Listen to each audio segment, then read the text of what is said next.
Like I said earlier, in whatever you does, at the end of all, there are some consequences. There are some consequences. At the end of all, there are some consequences. There's. Sir, it's consequences. Eh? Consequences. Consequences, sir. Yeah, there are some consequences. In what that. All right, thank you. I am here at the Ikoyi Post Office. Ikoyi Post Office. Look at the state of Ikoyi Post Office. Look at the state. Look at the state of Ikoyi Post Office. I'm just here to pick my payslip from YouTube, and this is what I am seeing. Like, are you guys for real? Look at the states, and this is in Ikoyi. This is in Ikoyi. Look at the states. I mean, I don't know what the governments are doing. Like, all these things, they matter. Especially for people who travel abroad and you see all these things. I can't imagine myself going to a post office abroad and look at the states. Take a good look at the state of a post office. We will keep saying our own, no. We'll keep look at it. Everywhere is just hot. Look at the walls. Dead Sea. This is post office, so this is post office. This is appalling, to say the least. How can this be a post office to start with? How can this place be a post office? Look at the delivery counter. Look, there's nothing working. Excuse me, I'm sorry, please. Are these computers working? Are they even working? So how do you guys keep track of what is going on here? Use your phone? Oh my God. I need to go and look for people in charge of these things. Honestly, this is a sorry case. Like, I am so disappointed, to say the least. Look at a post office. What is happening to us in Nigeria? Who do us like this in this country? Who do us like this in this country? Eh? I'm just here on my own trying to pick up something. Look at what I'm seeing. Look at leftovers of papers at a post office. Isn't this crazy? Isn't this horrible? No. Just take a good look. Please. Excuse me. Hello. Please, who is the manager? Do you guys have a manager here? Which woman? Where is she? I want to have a talk with her. Let me call her. Let me call the manager. Look at the post office. Oh. This is Ikoyi, Bodilon Road, Ikoyi. Look at the building. The walls are even falling off. Look at the wall. Look. God. Oh my God. My day is already spoiled. I just want to quickly pick up my payslip from YouTube before I proceed to where I'm going to. My day is spoiled already. Optimist. People here today. It's insane. It's even talking. Say hi to my friend John. John? Where's John? Right here. Oh, hello, John. How are you? How you doing? That's Very good. crazy. I'm Where talking are to you a robot. from? From San Jose. Probably from where you were born in Silicon Valley. Wonderful. Where do you live in San Jose?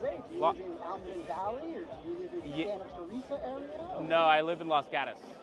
Los Gatos. Oh, wonderful. Very Yeah. nice area. Where do you live? Beautiful hiking I hear out there. There is. Where do you live? I live in Palo Alto at the current moment. Figures. Yeah, Yes. this is awesome. That's where they train us, that's where we get our bills, and that's where we work with a wonderful group of people. What's the hardest thing about being a robot? Trying to learn how to be as human as you guys are. And that's something I try harder to do every day, and I hope that you will help us become that way. Well, awesome. Nice to meet you, Optimus. You as well. Happened with the hurricanes?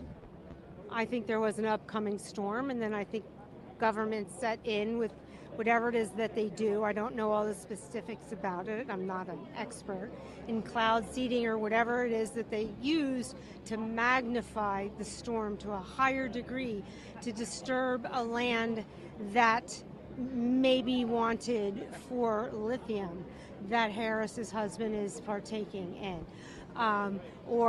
So they made the storm stronger, so it would hit the. Doing with This one.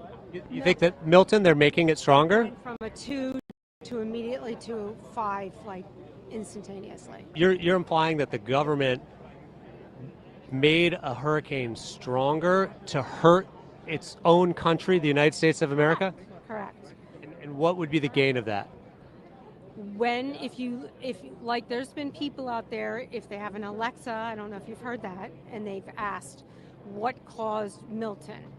Right. You can go on there now. It's already predicted the number of deaths and the amount of. It's already predicted it. On a Google, it won't do that.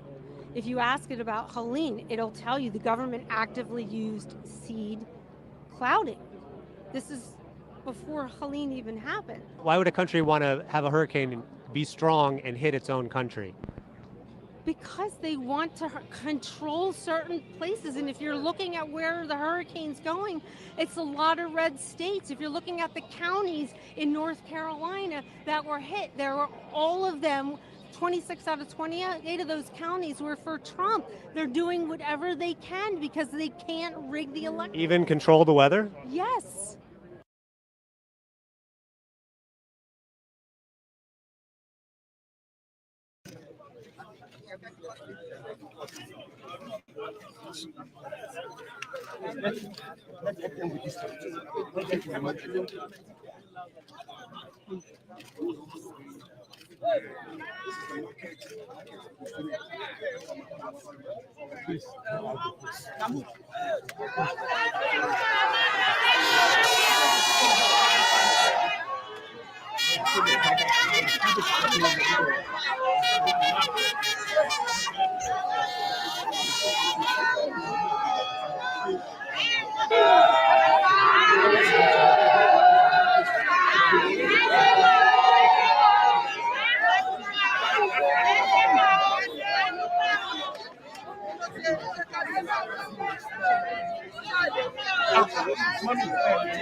No, this rally make my blood pressure go up.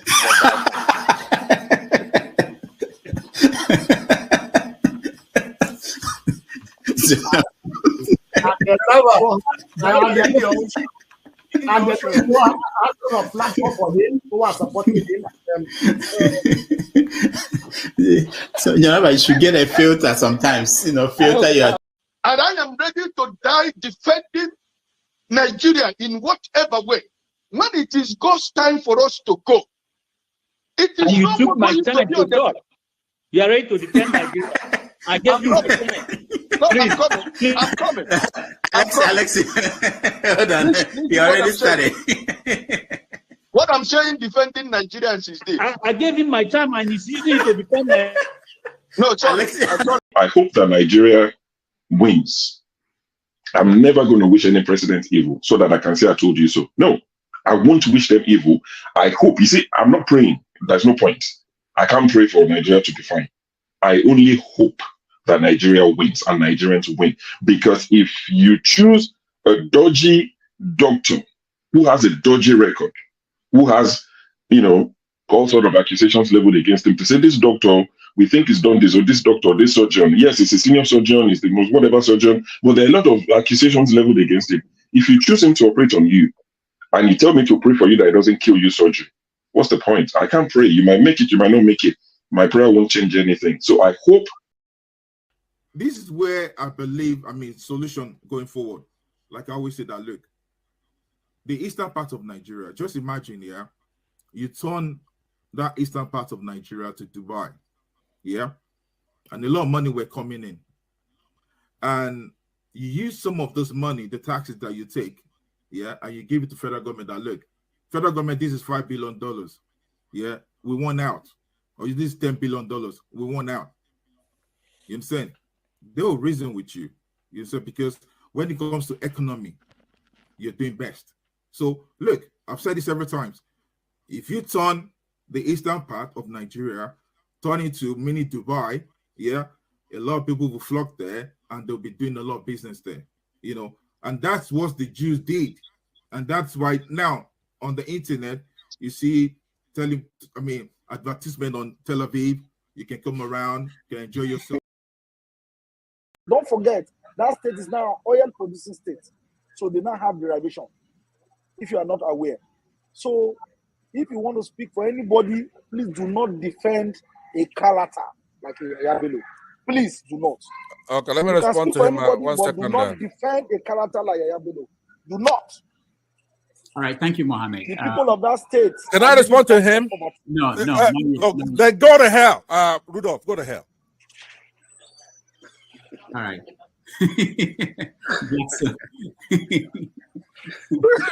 Rudolph, I've never seen this part of him before. My God.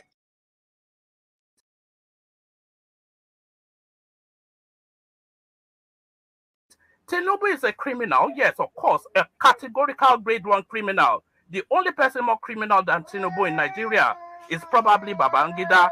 But he's a criminal, and is he fit for purpose? Absolutely not. Should Tinubu be the president of Nigeria? Categorical no. Is there a better option than him? That is subjective. So show me who he is.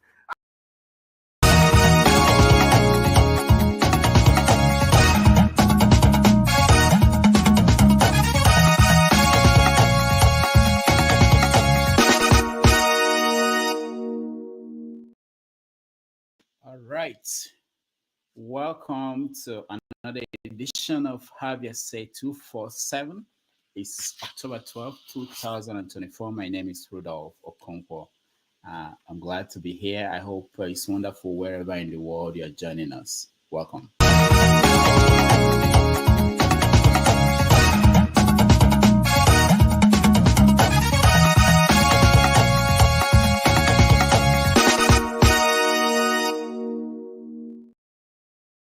All right. Issues in the news today. The Sultan of Sokoto is pleading with Nigerians to pray for our leaders. I know. And said even if they are bad people, we should still pray for them. I think we do that all the time. The First Lady, Remi Tinubu, donated 1 billion naira to the Obafemi Awolowo University, Ilaife, so that they will use it to do the loans. That's how they reported it in the news. And she said that the husband is not greedy, wasn't a greedy president, and complained that Nigerians are not seeing the good things about Nigeria. She went on to say that the youth should work hard, that there is no food for the lazy man.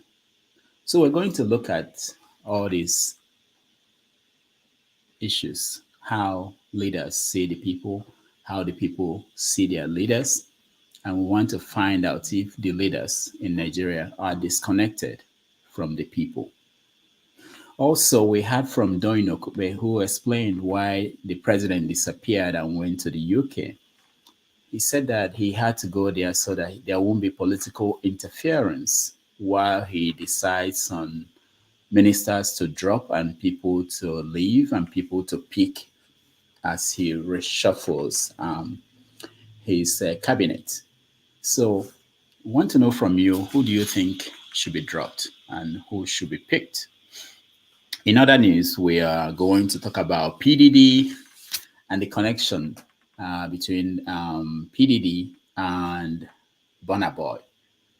Is the reason why one rap musician, I think, called Speed Darlington, I don't know these people, was locked up. He came on social media and made a comment about Burna Boy and PDD and Burna Boy winning the Grammy Award. So we want to look at how people take that, the idea that you could say something in Nigeria and you get locked up just like that is unthinkable. At Winners Chapel, Bishop David Oyedepo just retired two bishops of the church who started with him because they got to the age of retirement and they got retired, but Oyedepo remains the head of the church. So we want to know what that means and whether it gives us an idea of the succession plan for the church and so many other things. I saw that the video and Wizkid still going on, the conflict and the back and forth between them and their followers. And also the big story today was the announcement of the winner of the Nigerian Literature Prize. A $100,000 prize was announced last night. So that will be the subject of 90 Minutes tomorrow, but we will touch on it today. So for those who want to join us, I will share the link now so you can join us and be part of this conversation. Thank you, everybody, for keeping the faith. I appreciate all of you. All right. So let me bring in Sho, who is already in the studio. Sho, welcome. Good evening, Dr. Rudolph, and good evening to all our viewers from across the globe. It's good to be with you again. You are beginning this again, Dr. Rudolph. It's Dr. Damages. Everybody calls you Dr. Rudolph. Dr. Damages. Rudolph is yet to get his doctorate, but Damages got it long time ago. Okay. All right. So did you have a story to mention? Did I miss anything big? Pardon? Did I miss any big story in? Maybe not big stories, some little ones, just to add it to the whole thing. To add some, bit of Maggie and curry to the pot. Yeah. I saw a video during the week of the Minister for Women Affairs, Uju Kennedy, where she was giving out rice to people in her constituent, and she was thanking the president, for giving them rice to give to their people, and saying the president is doing wonderfully well, and that in 2 years' time, Nigeria will be better than the USA. She said that? Yes. I'll find the video and send it to you. She said in 2 years' time that Nigeria will be better than the US. So I don't know what level of psychophancy that is. Maybe it's because there will be cabinet reshuffle and she's trying to make the president happy. I don't know, but she said in 2 years' time. So we'll be waiting. Hard time starts now. There's a particular guy on Twitter, famous. I won't make him any more famous than he is. It's peculiar for collecting or helping people with their CVs. He lives in the UK, but he helps Nigerians in Nigeria with their CVs to get jobs where I don't know. He said it years ago that once Buhari came into office, this was at the end of Jonathan's era, that once Buhari came in 10 years' time, Americans will be queuing up, begging to come to Nigeria. So people are counting, the clock is ticking for all these people. So that's Uju Kennedy. Something else quite small, and I know people will probably bring it up, is the military's response to Asari Dokubo when he said he has the might to bring down, the military helicopters that were flying over his house. During the River State election, he felt like it was Wike that sent, people to harass him. So he said he has the power to bring down these military helicopters. He's got the arsenal, the weapons to do that. And the military just said, oh, you don't have the power to do it. You don't have the weapons to do it. That's all they said. And I think I read another report where they challenged him to like a battle. You know, it's quite interesting. If some other people did that, they will have been arrested by now. For you to say, I have the arsenal, the military power to bring down helicopters in Nigeria, but the military just said, "Oh, we know it doesn't have the power." Similar to what the police PRO said the day before election in Lagos, that MC Oluomo was only joking; it shouldn't be taken seriously. Another thing, which I know it's not elevating the conversation, but it's quite interesting to see Atiku refer to Tinubu as T-Pain. Officially, the article posted a tweet and it referred to Tinubu as T-Pain. A lot of Nigerians have been calling Tinubu T-Pain for the last maybe month or thereabout. So when Atiku said it, a lot of people said, you know what, it's become official. If Atiku will call him T-Pain, then we might as well call him T-Pain. And I'm sure T-Pain himself in America, who just turned 40 recently, will be thinking, who are all these people in my mention? Why are they all following me on Twitter? Why am I being linked to Nigeria? And it would have been interesting to see if Peter Obi called Tinubu T-Pain in a tweet, what the Chihuahuas will have done, but they seem to be quiet. Another thing is, while Mrs. Tinubu got a statue in University of Ife, OAU, that's her alma mater. She attended OAU, graduated from OAU. While she was getting a statue, Chim and KJ's brother from Abia State, the number 6 citizen of Nigeria, what's his name again? Benjamin Kalu. Kanu, yeah. So he sponsored a bill to build a new university in Nigeria to be called Bola Tinubu University. So he's sponsoring a bill to have to have a university named after Bola Tinubu. Is an Igbo man. So when we say, yes, the Igbos are marginalized, yes, they are not being treated fairly, but this is an Igbo man. The other one, Rotimi Amici, is an Igbo man. Forget where his state of origin is. He's an Igbo man. He built one, University of Transportation, for all this, and they gave him a chieftaincy title in Daura.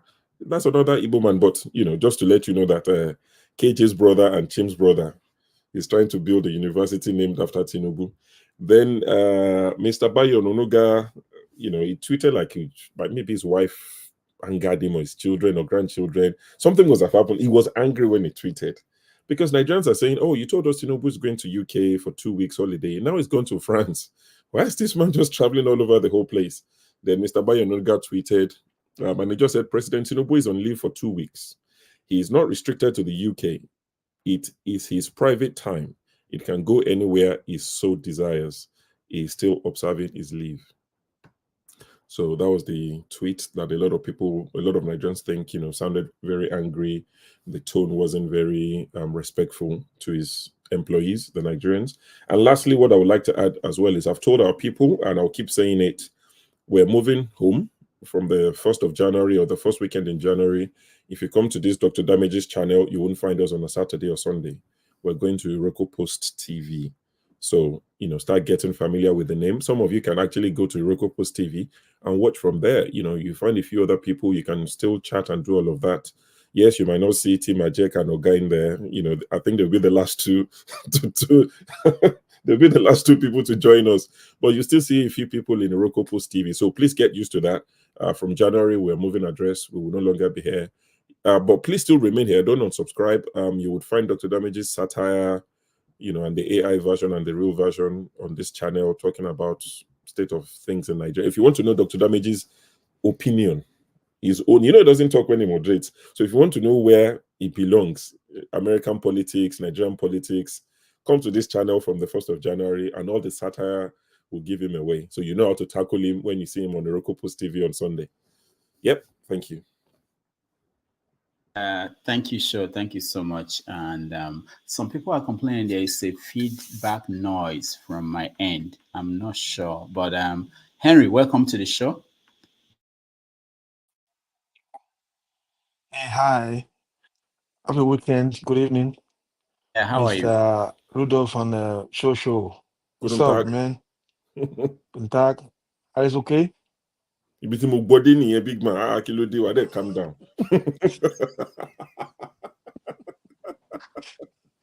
So Nice Henry, to see you guys today. how are you feeling? How do you feel about things in your country? In Germany? Germany's okay.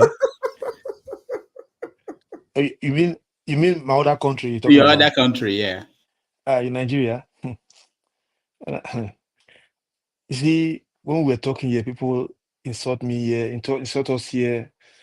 It's like we see what's going to happen in that country. These are not, we said it before, people don't have any plan for Nigeria. And the citizens are so blind, they could not even see it. I was thinking Nigeria, for now, Nigeria should have be locked down, total lockdown, shut down. But you know how people are, let's move on. Let's move on. You see, they will be comparing how much we pay for gas in America, in Western country, and they forget about the minimum wage and the money they earn. They're not the same.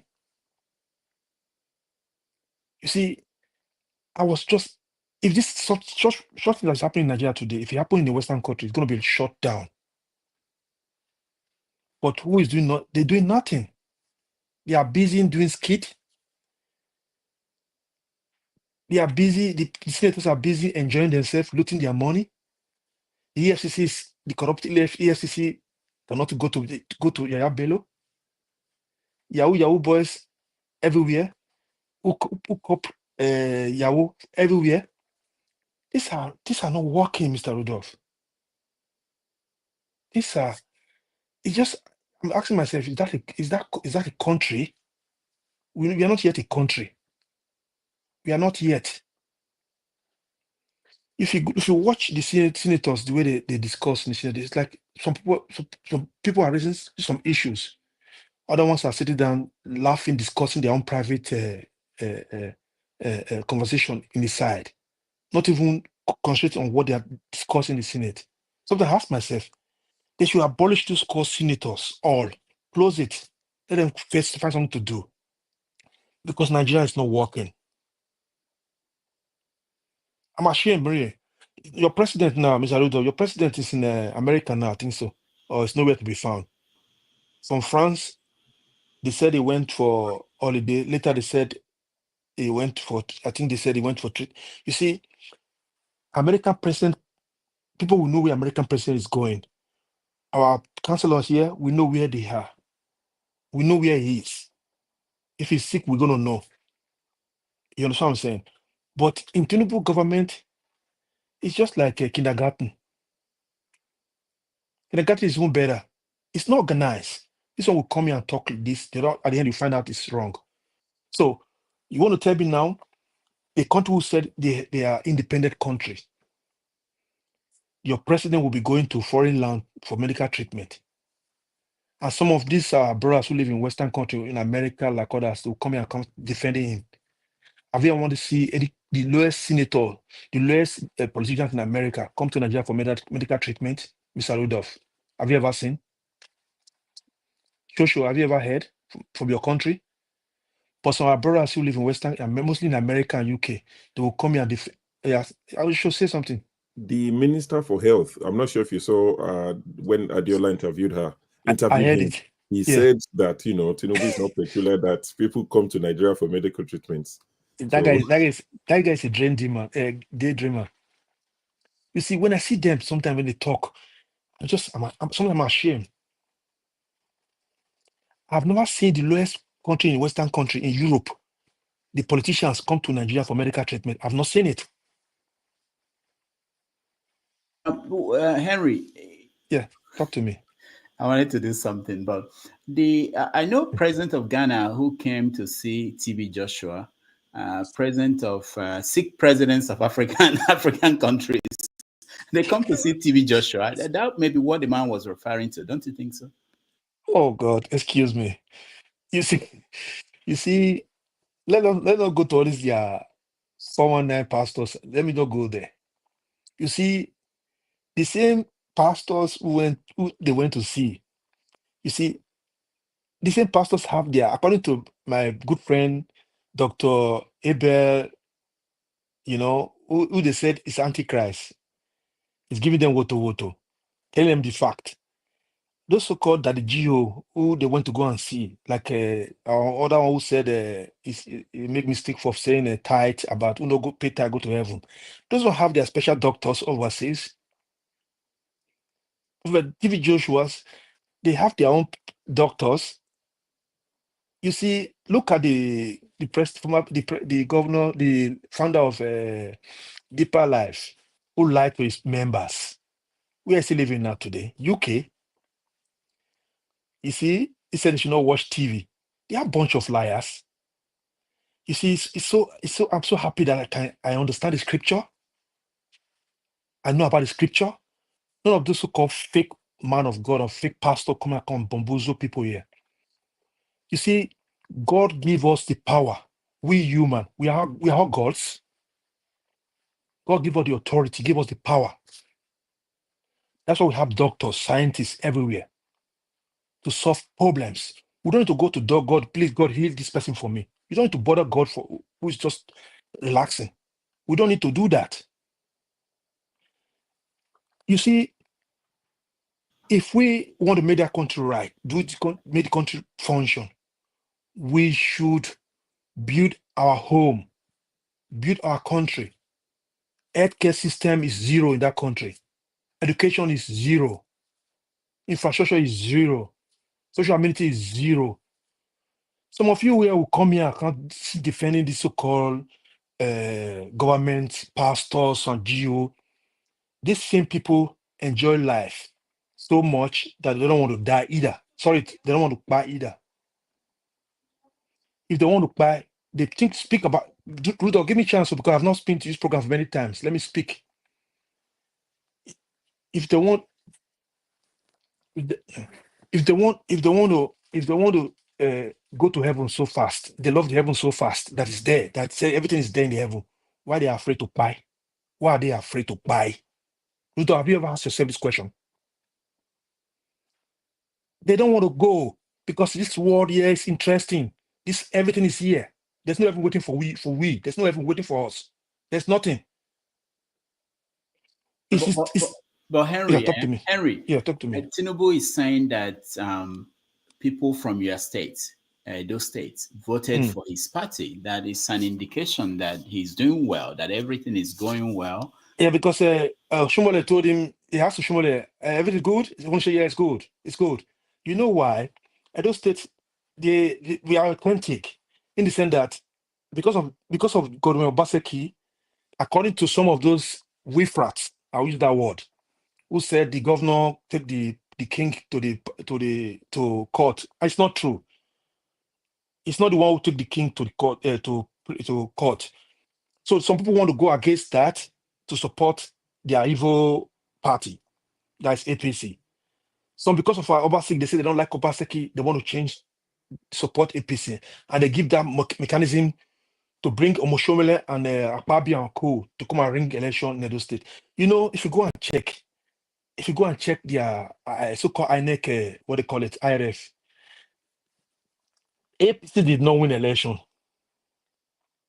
It did not win election. Okay, if they do, why are they protesting in Edo State? They want to make sure they capture every state, APC state. They want to make every state become APC so that your corrupt Tinubu could be the same, APC could be your same president. They forgot one thing. We are different from other states. If we want to change, we want to change that state fast. The problem is some of these people who are there now, still doing APC, my party, they are still being selfish to themselves. But the long run, they are the one who still start crying. You see, Tinubu was saying he want to. Edo State is different. If they want to change for them, they can change it. They did it before. They did it before when the APC was there. Tinubu did not win the APC. They ring it to the extent that you can see it yourself. Blind man can see that it's ringed. I think they say they go to court right now. Let me see what's going to happen there. But in the fact, Rudolph, they lose. APC lose. I'm not a fan of APC and PDP. I'm not a fan of them, both of them. But let's be realistic. Henry, thank you so much. I know it's been a while I saw you, so it's good to hear and you. Let me give me just 1 minute. Let me round up before I sit aside. Please, if you have to give me a chance for 1 month to rule that country for 1 month, first of all, I'll face the churches. Number one, the churches. Why? Why? They are living in that country called Nigeria, right? They could not come out, the so-called pastors, whatever you call them, man of God, you want to call them, they never come out with their members to the street to say, you know what, things are expensive, we are hungry, poverty, insecurity, poor infrastructure, poor education, poor medical, system, lack of electricity. They could not come out in the street for 1 day to say, you know what, I made a demand. They couldn't do it. If I were to be a president for 1 month, I will flush them all. Yes, I'll do that. They All are right. most of the number one corrupt people I've ever seen in the world. Thank you. All right. Thank you so much, Henry. KJ, Henry, what church do you go to? I forgot the church. Henry will deal with your church. No, I was once a Catholic. No, Henry, going... not you. No, I mean KJ. I know KJ is also continues to go to church. So KJ. Yeah, thank you so much, Dr. Damages. Good to see you. Good to see Show. It's good to see Mr. Henry and Tony. I also want to give a shout out to Mr. Ejike Onyemachi. Ejike is actually my grandfather's name. So ordinarily, if I was answering my grandfather's name, I would have been answering Ejike. But be that as it may, let's come back to the topic. Yes, my constituency, first of all, is the church, and I will never ever run away from it. I will try, and like I said, I've been trying to put together a time we will discuss the church in Nigeria, whether it's for good or for bad, and then we all can express our feelings the way we want to. I am from a village called Uzuakoli. If you know Uzuakoli as a village, you'll find out that we had Uzuakoli Methodist College, which has remained one of the best secondary schools in Nigeria and produced a lot of leaders from the East. We also have a place called Uzuakoli Leprosy Center that was also established by the Methodists. And that place has continually served the people. In fact, the people who were there were not even people from our community. They are people mostly from other parts of Nigeria. And they have settled in Uzuakoli. They are now part of the indigenes of Uzuakoli. They farm and live their life in Uzuakoli. I had to say that. And also, if you go in that direction, we have the Uzuakoli Women College, also established by the same Methodist Church. Now, the Methodist Church is a church and was able to bring progress to a community. I just use my own community as an example. Now, having said that, it would be wrong for us to stand up and begin to, castigate the church as having not been able to do anything in Nigeria. The church has done a lot of things in Nigeria. Be it as it may, the church exists in a society that also have people who are not good people. The church is not a place where you have righteous men. The church is made up of the society in which it exists. And the members of the church are people who come from that society in which the church is established. They didn't fall from heaven. They were people in that community who were killers, who were medicine people, who were native doctors, who were thieves, who were robbers, who were everything. They heard the gospel, and some of them repent and change. Some still come to church and do not repent. In the midst of that community, you have people who are pastors who also have taken off from that some environment and become pastors. They didn't change their names or their character because they become pastors. Some of them still have a residual of what they used to do before they became what they are. So if you get up and say, because the church is now doing this or doing that, I want to condemn the church and wipe them out, you're probably doing a lot of harm to the society. I also want to make mention, if you used to be former Catholic, I was a former Catholic also, or a Catholic. I was a former Catholic. I don't know if you're still a Catholic. The I was Catholic. once a Catholic, but I'm not no more. I'm not a church goer no more. I believe in God. That's enough. I went to a primary school called the Holy Ghost Catholic School, primary school. So the Catholic also established a lot of institutions that are still running and have brought a lot of development in Nigeria. So if you say that you want to wipe up the churches, you remember that some of the best hospitals in Nigeria that are still serving the people of Nigeria for almost a little as nothing is established or was by this same Catholic churches. Some minutes ago, we talked about universities that are rated highly placed universities. One of them is a private university owned by a church. Okay, and so the church has continually brought something of meaningful progress to the people of Nigeria. Are they ones that are bad? Yes. People will always be what? People. And that is why we will continuously to do what we're supposed to do. When you come to church, I just discussing before I came to this program with my wife, and I said, people come to church and they think that when you enter the church, you have sense from heaven now in the church. No, you still have the same bad people in that community who are in the church, who the church is trying to change their character. Will some people take advantage of that? Yes. And it's in every walk of life. Anyway, having said that, I want to go back to the topic. And like I said, we'll find a time to discuss this thing fully and everybody can express themselves. Now, what is going on in Nigeria? I don't know which way you want me to intervene. No. Hold on. I wanted to allow people to just have little conversation before we start dealing with the topic. So let's go to now that we're I think we warmed up. Let's go to the topic of the day. The first one is Nigerian leaders disconnected from the people.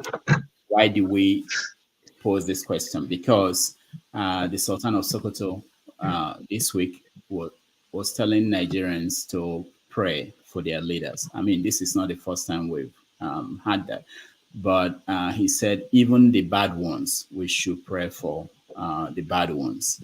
Remi Tinubu speaking, she donated 1 billion to reminded us that the husband, the president, was not a greedy man.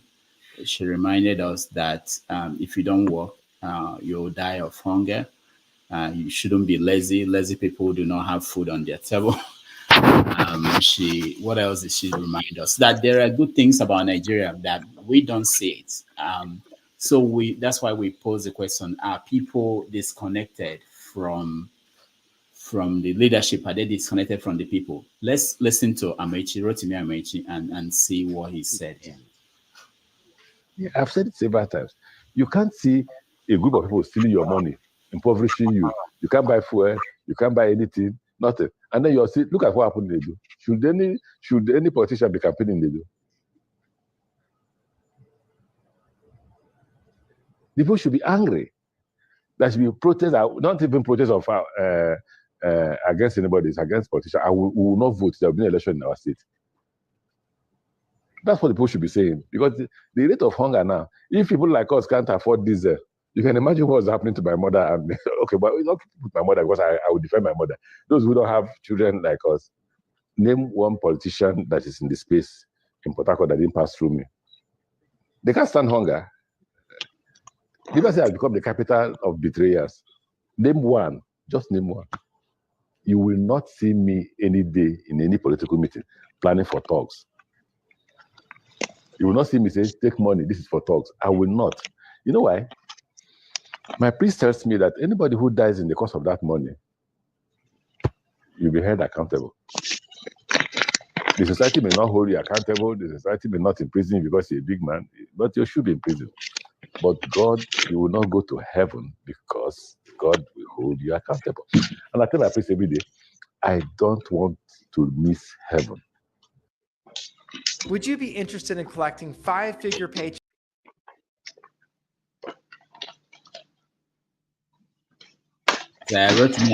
I think if there's any politician in Nigeria today that I would like to write his biography, should be Rotimi Amechi. There's something about him. He says things that even other politicians will not say. So he's there saying that he doesn't understand why people are acting the way they're acting and why they are not angry. That he's having difficulties buying diesel, which is funny. Anybody that believes that. But so let me come to you. Where is Tony K? Tony, okay. Yeah. Hi, how are you? Greetings, everybody, and those are listening. I'm good. Very good. Oh, we lost him. All right, Mr. James, welcome to the show. Yeah, thank you. Maybe he will come back. Yeah, let's come to you after. When he comes back, we'll go back to him. So, James, we are posing this question: are Nigerian leaders disconnected from the people? It's both yes and no. They are not disconnected from the people because they had their ulterior motives before coming to office. They are pursuing their personal agenda, and that can only be pursued in an atmosphere of the character of the people constituting the country. So if we look at it from that perspective, they know what they are doing. They deliberately distance themselves from the people. Not that they don't know what people are going through. This is how I see it. They are not disconnected from the people. They are with the people. They are feasting on the deplorable condition which is sustaining their existence. That is how I look at it. They are not disconnected at all. Because they are saying that we should let the poor breathe. They've made a lot of funny expressions undermining the integrity of the people. It is not like that of, what's her name, the wife of Louis XVI. I can't remember, is it Marie? Yeah, who told the people that if you cannot afford bread, why not try cake? Cake could be cheaper than bread because she was not in tune with the workings of the economy, what the people are going through. That is not the case now. These guys, you see, these were pro-democracy activists in the past. They know what the people are going through.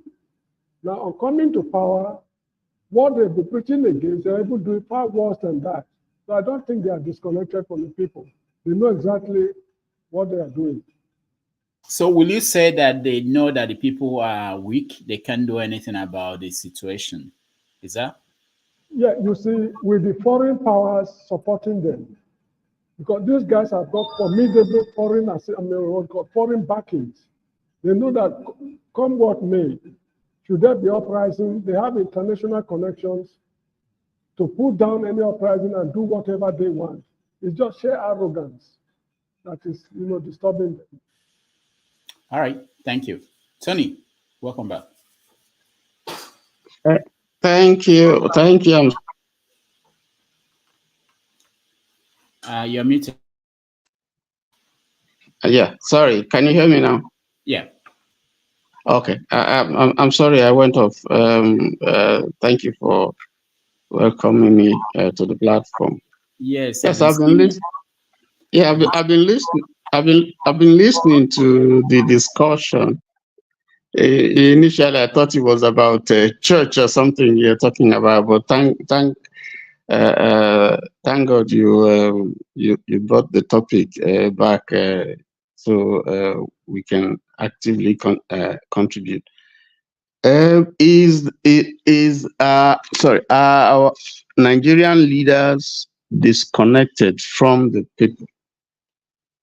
I think that there is a sense in which you can look at what is happening today and say, yes, they are disconnected in terms of their attitude to the needs of the people. But if practically speaking, they are not, they know what is happening. They live in the society, they see what is happening, they read the papers, they have relations, they walk the streets, so they see what's happening.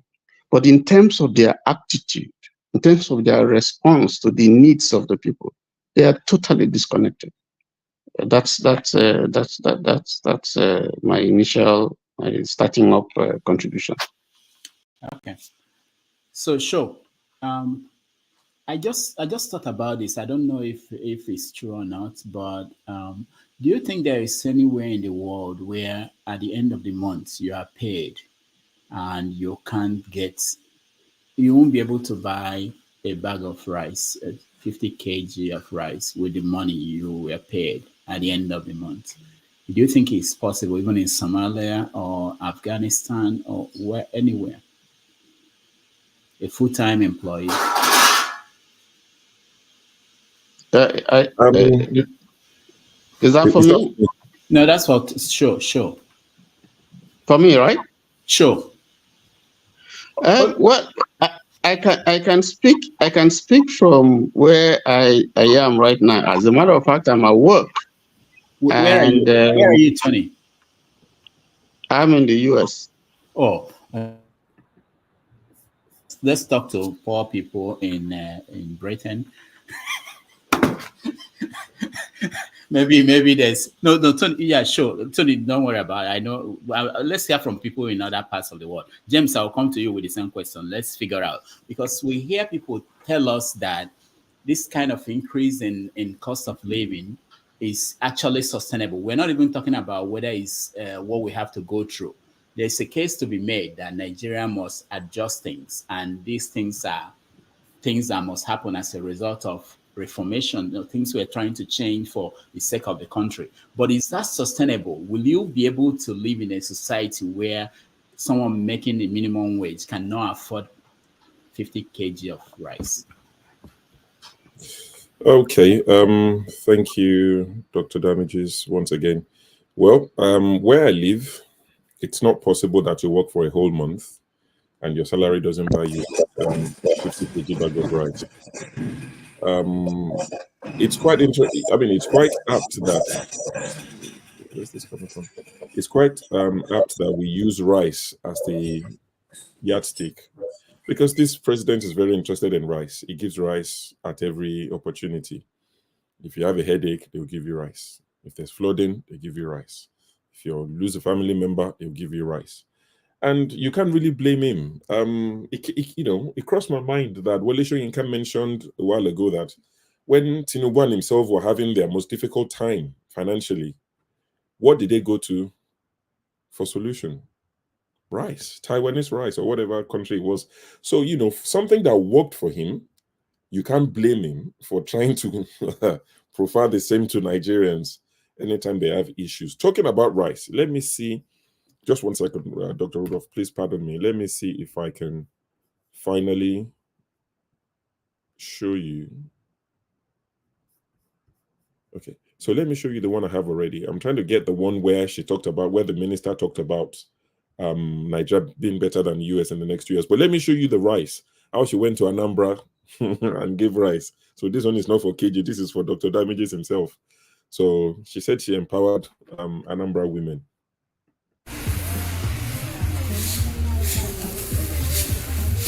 I see the Honorable Minister. The Honorable Minister of Women Affairs trying to repack the rights of the vulnerable.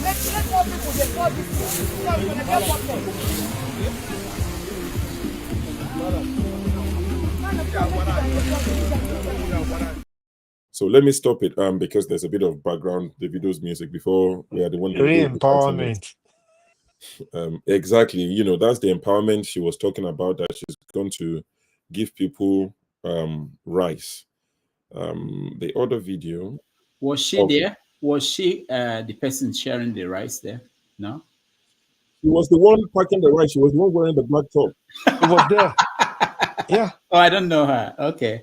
So for all of you who say our ministers don't work, she took her shoes off, no high heels, packing rice, stepping on the rice as she packs it for the people. It's not possible that you cannot afford a bag of rice in most places in the world, but trust APC supporters, especially the supporters of this government. They would find these guys, they dig deeper than those who dig for oil. They would dig and find you statistics that would shock you where the situation is worse than Nigeria. They're specialists in doing that. Trust them. A few of them might be in the comment section. Very soon they will tell you countries where their minimum wage does not buy a quarter bag of rice. And they will tell you in Nigeria it buys 3/4 bag of rice. They're hopeless. They can find anything to defend this government. So don't forget, your president said agbado, not rice. So he promised agbado. Agbado is even not rice. expensive now. People can't even afford agbado. So, in the UK, where I live, because people are quick to say, oh, look at the what's that thing called now? Market forces. We will have to determine the price of crude oil. I mean, it's still cheaper than in the UK where you live. It's £1.30. £1.30. That's not the same as 1,200 naira. The question I have is, Are you comparing the salaries? The minimum wage in the UK, if you're over 21, I think after tax is about 1,700. That would get you about 1,500 liters of diesel or petrol. In case you decide to get your salary and you just want to buy petrol, you want to go to town. All I'm buying this month is petrol. I'm not even going to pay my rent, no mortgage, just petrol. 1,500 or 1,600 liters, minimum wage. In Nigeria, let us pretend that our governors have started paying the 70,000 minimum wage. It would get you less than 70 liters. So 70 liters compared to 1,600 liters. So you can see the two because they are quick to tell us, oh, you know, if you compare it, how much is Rudolph paying for a gallon in America? How much is he paying? Why do you want to buy cheap things in Nigeria? University is too cheap in Nigeria. Education is too cheap everything is too cheap in Nigeria. But when we talk about salary, then they tell us about inflation. Oh, we can't pay people that there'll be inflation. But now that you've increased the prices of the price of petrol, prices of food has gone up. Landlords have increased their, what they're charging again. Transporters have increased their fares again. Everything has gone up in the last 2-3 days. And Labour went into Labour Congress. They went into that meeting and they negotiated with the government, and the government told them, if we keep your salary at 70K, we will not increase the price of petrol. If you insist on 250,000 naira monthly, we will increase. Am I frozen? Am I frozen? Oh, no. But you are frozen, but we can hear you. Oh, you can hear me. Okay, I'll carry on. So I'll carry on. I'm frozen. Okay. So they agreed on 70K because the president told them, or the presidency told them, if you insist on 250K, then we would increase the price of petrol. So they agreed on 70K. They came out and NLC were shouting 3 busa for the president. Now, you would think naturally, the minute the federal government renege on their agreement and increase the price of petrol, NLC should go into strike straight away to say, we agreed on this thing 2 months ago. We agreed on 70K with the promise that you won't touch the full price. And that agreement even makes me think the government has the power to determine the price of petrol, because if they didn't have the power to determine it, why did you make the promise that if I give you 70,000, I'll keep the price of petrol down? You give the impression that you can control the price of petrol. So they've done that now. They've gone back on the agreement. They are now charging 1,200 naira per liter. The people cannot afford it. It is too expensive. But like I said, you would find the supporters of this government that will tell you that what you pay, if you convert it, what you pay in the US, what you pay in the UK is more than what Nigerians are paying. I think, like I keep saying, the Labour NLC will not save Nigerians. When Nigerians have had enough, they would get the feet of the oppressor off their neck. And that is the moment where they would actually be able to breathe. Because as long as you keep saying, oh, well, the government, please help us, please. No, they're not there to help you. They would keep increasing it. See, before December, they would charge us 1,500. I keep saying it. I can afford it for my mom. I'm in the class of, what's that man? Rotimi Amici. You see, I'm a big man. I'm in the class of can Amici. afford it. Me can afford it to my people. I can afford So it I for my don't care. mom as well. But what happens to the rest of the Nigerians? The Nigerians who cannot afford this. You are asking them to pay 1,200 for a liter of petrol when the minimum wage is 70,000. How does that make sense? You're telling us that it is little baby steps of pain. When is the real pain going to come? When are the people actually going to enjoy? We're not asking, you buy Escalade, you buy private jet, you go on holiday, you do everything. You're not making any sacrifice. There's nothing that shows that you are tightening your belt. But it's the poor Nigerians that you keep piling on. And if you speak, they will say you hate the government, you hate Nigeria. I don't hate hating Nigeria or not liking the government does not mean you hate Nigeria. I love Nigeria, the country, but I detest this government, by God.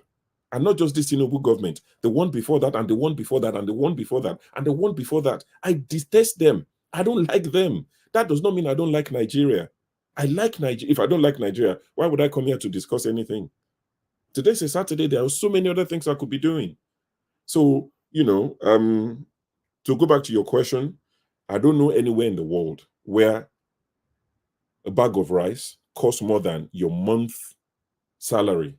But please, let's ask APC supporters, because they will tell us and they won't be lying. You'll be shocked. Right. Thank you, Sure. KJ, I don't know when I started paying attention to the price of crude oil. I think maybe it was when I was energy correspondent in Nigeria. But I keep seeing the price of crude oil almost every week, changing ups and down, and depending on what is going on around the world. So I know that in America, some days you go to buy gas, which is petrol, and it will be lower than the day before, the day to go up. Has it ever happened in Nigeria? Because they are telling us that what they are doing is what the rest of the world is doing, which is that they are, what do they use now? Floating it, or that it's not in the hands of the government anymore. Because NNPC, they've been coming out and saying, people reporting that the NNPC or that the federal government increased the price of petrol, that is not correct. That is market forces. It's saying that crude went up, so the price has to go up. So when it goes down, do we remember, anybody here really remember any time that things went down in Nigeria because the initial cost of production of the You know, in Nigeria, market force is a ghost. It comes at night and increases the price of the fuel. We don't ever know who the market forces are, because the market forces operate through the hands of NNPC. So we don't know how that happens, but it has been happening. Now, I'd like to take your mind back to, when we were in primary school. The naira started moving up from 75 kobo to a dollar. Till today, it is $1,200. Okay, I mean $1,565, or even $665. Or I mean 1,655 naira to $1. It has never gone up. It has never gone back since it started going up, except during the time of Jonathan. It fluctuated a little bit, but after that, it went back to where it has been, and has continuously to move forward upwards. Nothing goes up in Nigeria that comes down. I have never seen. Somebody should remind me. And I have ceased to become sympathetic with the Nigerian people, for reasons that I'm going to explain. These things are happening. Nobody seems to. They just take it. I mean, they just relax. You know, nobody seems to want to ask the pertinent question. Okay, your salaries have not been increased. Your living standard has not been improved. Your education is going up. Your transportation is going up. Your housing is going up. The market foodstuff is going up, and yet your electricity is going up. Water, for those who have it, who, if you are in the part of Abuja that have running water, is going up, and yet these things continues to go up. Nobody asks any question. What you said earlier was what we are told. It's market forces, and when it goes up, we will have to expect it to go up. When it comes down, we will bring it down. It has never been brought down, even when the petrol crude was selling for less than $100. It never went back to what it used to be. This is the question this is the comment that almost every government in Nigeria has used against the Nigerian people. The Buhari's government, the IBB's government, at one time said they have removed all the subsidy in the Nigerian sector, in the Nigerian petrol. They removed all the subsidy. But somehow, after that government ended, subsidy somehow came back from the back door. And the subsidy are continuously to become something that, is increasing. And you see, the damages, the way it's so bad is that we don't even know how many cars that are on the Nigerian road that uses this gas. We don't know how much gas that is used every day in Nigeria. We don't know how much the money of the gas, the petrol landing in Nigeria is gotten for. We don't know at what exchange that NNPC used to get it.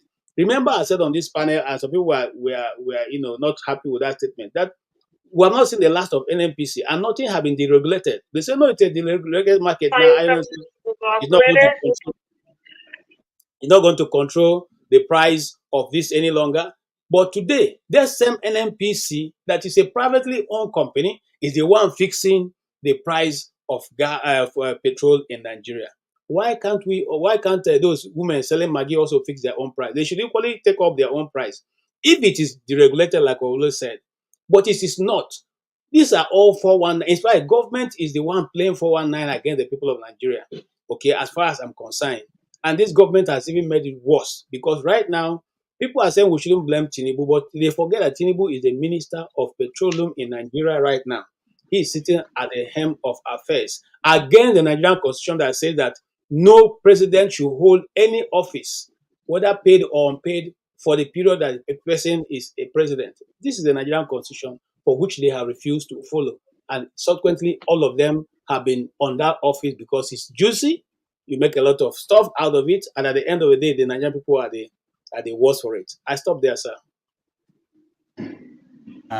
Thank you, KJ.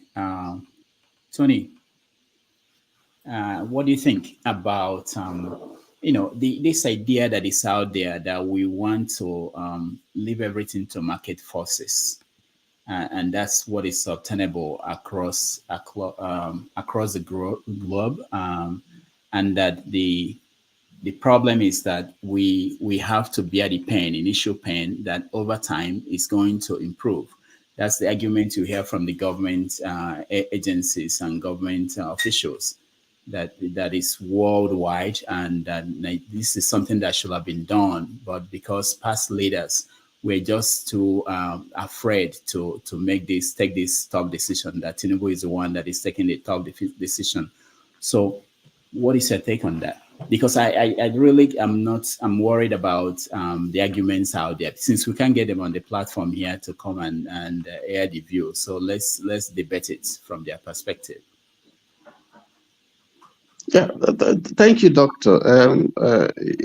Every time you think, particularly for some of us who are outside the country at the moment, every time you look at Nigeria and you think of the problems, the challenges that the nation is facing, and what the political leaders, are doing in terms of grappling with the problem, you just feel sorry for the country, because they are quick to make comparisons with foreign countries, but we are not applying.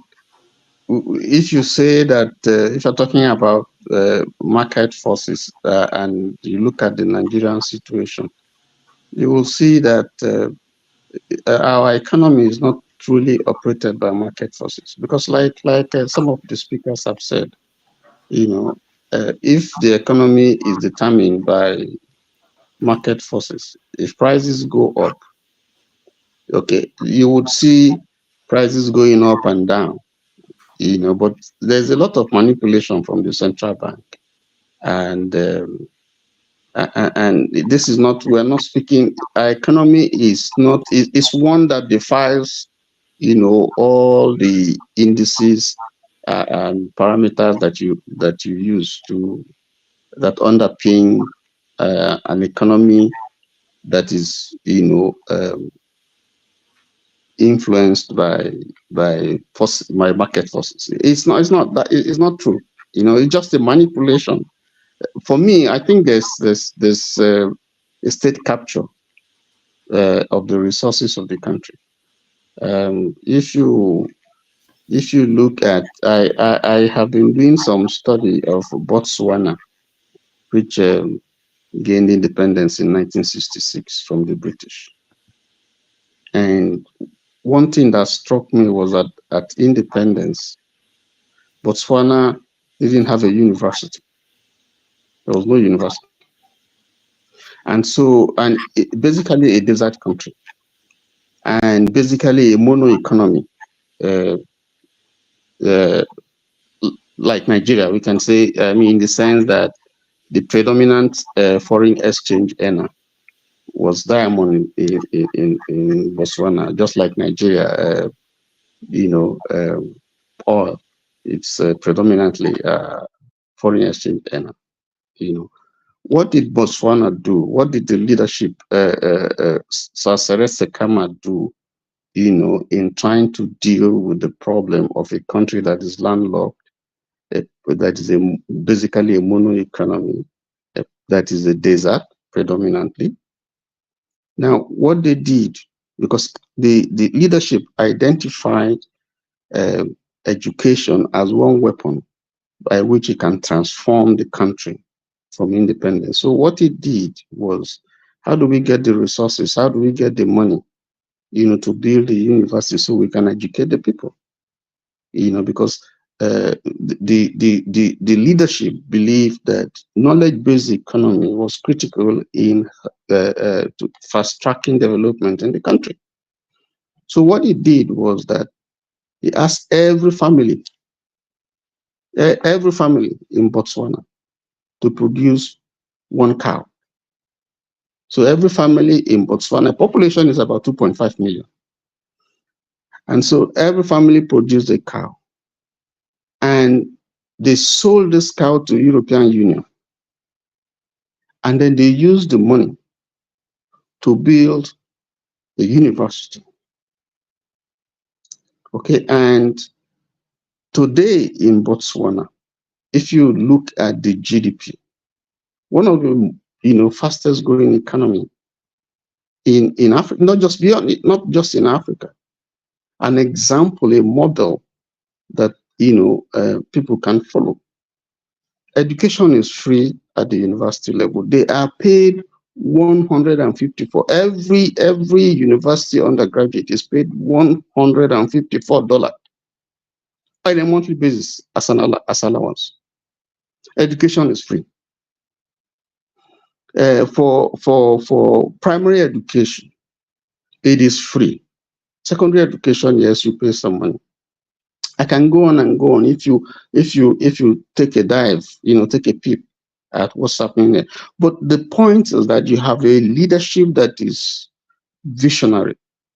You have a leadership that knows that the people is the reason for governance. Yeah, but Tony, someone will argue that if you look at the population of Botswana, that it's nothing compared to Nigeria. And if it's just like when you think about Libya under Gaddafi, people will say that Gaddafi was able to do the wonders he did because of the population of the country and the resources available. So what do you say to that? That argument has come up. They will tell you that Nigeria is very diverse, multi-ethnic, multi-religious population. So that you're probably comparing apples and oranges. But you see, they forget that if you look at some of the advanced countries or developed countries in the world, population is critical. Population is an advantage. The more the merrier, they say. America, for instance, where I am now, has a policy to encourage diversity, to bring in people from different countries, because they see that there's a way in which it enriches, not just it has been. Forget about today. You hear one or two politicians, trying to whip up sentiments against immigrants and so on and so forth. But America has a policy of encouraging people from other countries to come into the country because they see the advantage. America is an immigrant country. So to that extent, if you cannot, it's if you say it is small, therefore that's why they're doing well, then you're missing the point, because what we are seeing here, even if you go down to the local government or go down to the states where the population is small, and then you look at the resources that the states have or the local governments have, how far have we fared? It's the same story. So the issue here is not just because we are large population is supposed to be a plus for us, America, India, and you can name them. These are countries with very large population, but they've been able to. Doesn't mean that you don't have poor people, but these things have been able to translate this thing, a place where those things, rather than being seen as something negative, they've translated it to be something very positive, from where you can draw knowledge, you can draw strength, you can and use it for the development of the country. So that argument is there, but for me, I don't think that the problem is that there's poor leadership in Nigeria. Leadership that is not visionary, leadership that cannot set goals, leadership that can. I mean, if you sit down today, what is the vision for Nigeria? What's the vision? Tony, thank you. We have to let's move on to other people because we have to cover a few topics before we run out of time. Rudolph, sorry, I found the video. Okay. I found the video of the lady. So whenever you're ready, you can play. Oh, okay, you can play it now. Play it now. Let me because at least it's good seeing me here and you're here. So two people from Anambra. So your sister doing you proud. It's Suju from Anambra. I don't even know where she's from. Okay, but play. It's from okay. Yeah, yes. Where's the video? The mother is Ijebu. My dearest Bola Tinubu, I don't know where to start to appreciate you. May God bless you. You are the angel that God has sent to Nigeria to clean our tears and wipe us. May God bless you. May God keep you alive to finish all your tenets. Because I know by the time you're done, Nigeria will be better than America. I am not boasting, I'm saying the fact. Let anybody quote me in less than 2 years. Quote me. May God bless you for checking us everywhere. You gave a lot of trailers of rice to governors for their people. And you gave we, your ministers, right, to share.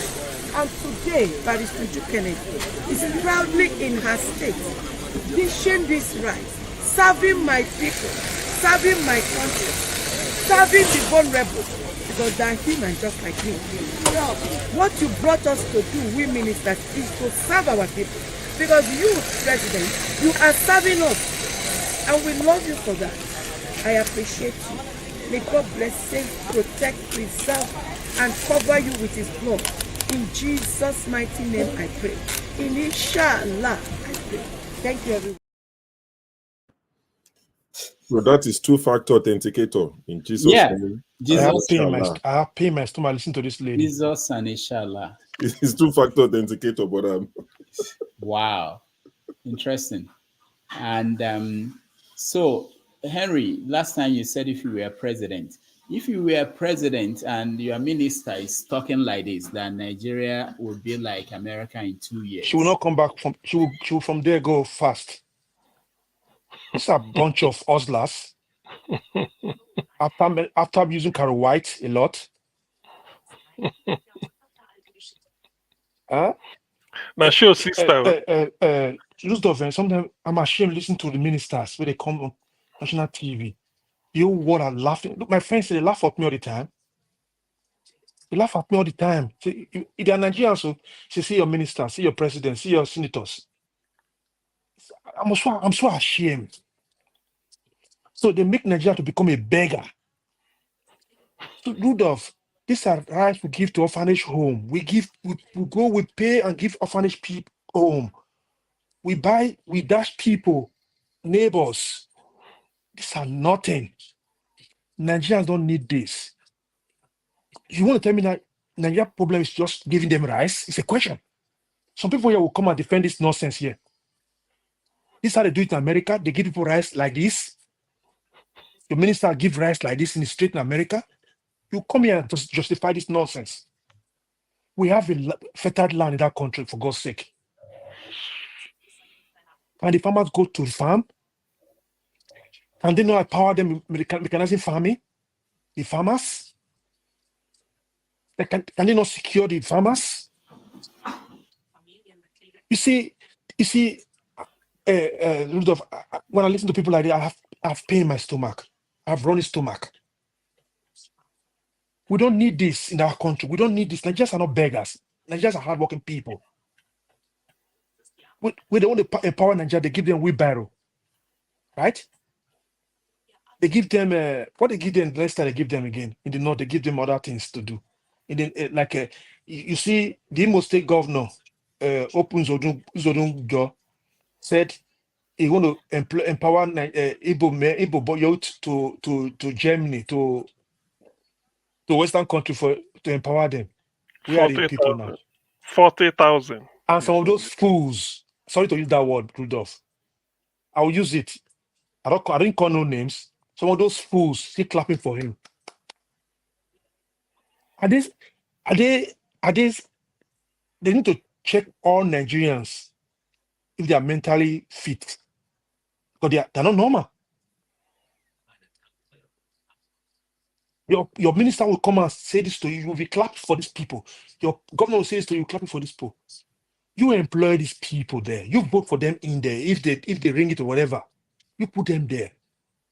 You cannot demand. We demand here in Germany. We demand. We vote you out. We demand. I can go and see my counselor here. I can go there. Then I want to see him fast. I will go there to the office straight. We worship our governors. They call them honorable. Who gave you? We don't call people honorable here. I call Mr. This. We don't call you barrister Stan this. We don't do that here. Every small thing, doctor, those who clean sheet, okay, doctor, start giving you doctors, honorable doctor, and we are not doing the right thing in that country. Look at this lady now, retired Ash, telling she not ashamed. You feeding my people. Oh God damn it! And some of you here who come from this state now will be clapping for this lady now. It's my sister is trying. Shame on you people. I want to see you criticize this woman now. Criticize these people. Don't support this thing. We don't need, we're not beggars. Are you a beggar in the country you stay in America or in the UK? Are you a beggar? You work for it. Let them create enable environment. Give them what the government have to do first of all. If I have to be the president for 1 month, first of all, I'll make sure the folk called lazy minister of power make sure they give them light 24 hours light. You see that country will change drastically. Then those who want to buy fuel to go and be those who are working in construction and those who have money to drive a car. How many Nigerians are driving car in that country? They use they need the petrol to generate electricity. That's it. If these things have to be put in place, Rudolph, electricity, security, that two things, business will move fine in that country. Infrastructure, infrastructure, education. We are here clapping for give them rights. Is the rights our problem? Rudolph, are we refugee in our country? It's the same people who come here in this country, in this your who live in America for many years. You should be ashamed. They will come here and justify for your own citizens to be a refugee in your own country. God damn it. Henry, thank you. All right, CM, hold on, okay? Let me go to James. There's a question I wanted him to answer before he left the last time. James, in the Gambia, minimum wage, anybody making minimum wage, at the end of the month, will they be able to buy a bag of rice with that money that they pay? You see, that question, I cannot give you a direct answer. I'm sure you can hear me. Yes, I cannot give you a direct answer. Minimum wage in this country is equivalent of about 33,000 naira. Minimum wage, about 33,000 naira. You conduct it at the current exchange rate of about 20 naira to $1. 20 Nigerian naira is $1 in the Gambia. Now, the issue, the problem actually is not being able to buy on, being unable to buy batch of rice. There is very serious or very strong family support system in the country. The total population of the country is less than 2 million. They all know each other. I mean, the indigenous, they know each other. And their main meal in this country is the lunch. When it is lunch, all family members are expected to partake. And whosoever is working in a family, that man economically is the head of the family. So they provide for each, there's serious support system in the country. And this is one of the reasons why restaurant business is not booming in the country, because they are not used to eating in restaurants. You only have restaurants in the tourist development areas. Then the foreigners like Nigerians and Ghanaians, they care for their people. But for the indigenous, they don't go to restaurants, they eat together. So no matter what they earn, they are able to live on it. That is just one thing I know. So it is not, they can buy 33, it can buy, well, it doesn't really matter much to them if they can, what they can do with the money. But the most important thing is their children must go to school for those in the urban areas. They want their children to go to school, and they want water supply, these basic necessities. They need it very badly. But however, since Yahya Jammeh left office in 2017, things have been going from bad to worse. Inflation is on the increase, and they are telling the people that it's because of the war in Ukraine. But the people are refusing to understand or to accept that explanation, because I was discussing with some of my students. They said, if the world economies are all tied together, why is it that whenever we have wars in Africa, the effects of the wars are not being felt in other parts of the world, because they get some of their raw materials from Africa. So if we are fighting here, it should also affect world prices as well. So Ukraine is not likely to be the answer. That was the explanation the student was giving. So I will not be able to answer your question directly if they'll be able to buy a bag of rice or not. Because in a family, a particular man will buy the bag of rice, another man will buy the relish, another man will provide, they just live together. So for you, how much is a bag of rice for anybody who wants to buy it, and what does that translate to naira, so that we can, or dollars? A bag of rice here, please kindly let me ask somebody. Mr. J, how much is a bag of rice? Rudolph, it's too much. Rudolph, you're going too far. In Nigeria, everybody can afford bag of rice before. You know it. How much a bag of rice everybody cannot afford in that country? It's okay, Henry, it's okay, because it's important. Sometimes they say we are using America and Europe to make this comparison. So let's use African country and see what it means for an African somewhere else.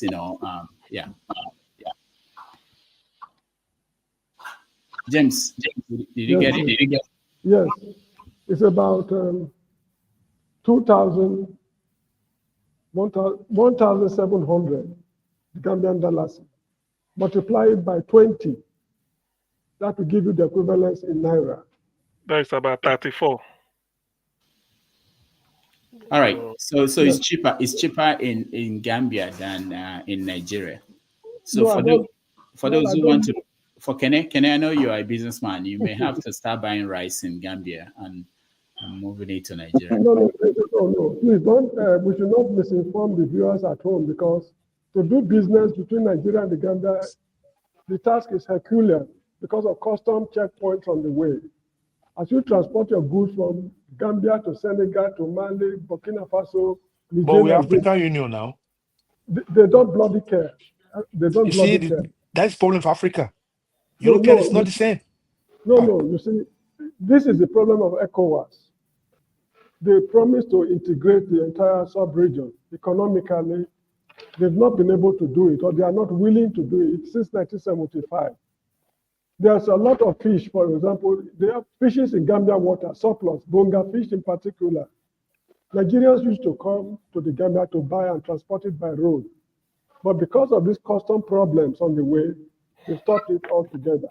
And there's no shipping line flying Gambia, or what's it called, Gambia-Nigerian route regularly.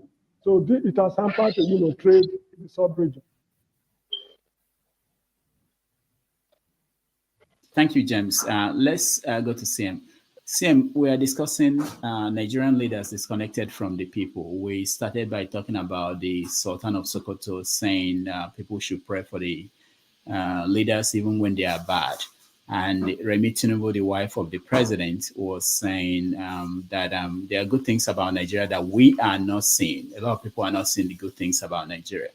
When Tinubu was not president, when Jonathan was president, they were seeing bad things. They were not seeing good things. And now they are in power and they're accusing us for not seeing good things in Nigeria. Are they right, CM? Okay. Thank you, Rudolph. Good evening, everybody. I think I will answer anyway. Well, the simple answer is a no-brainer now. Of course, they are 1,000,000 times wrong. But the way I will put it is this way, because you were bothering James to give us maybe start converting the Zambian currency to naira to know the price of. You don't need to go for. You compare Jonathan and Tinubu. Under Jonathan, minimum wage 18,000 naira. That will give you at least 2 bags, at least, depending on the quality.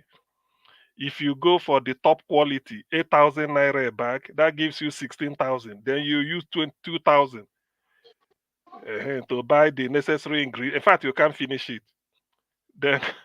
Then, if you want to go for local, the different whether or Adane rice, Abakaliki rice, Undo rice, everybody cultivates Ijebu rice.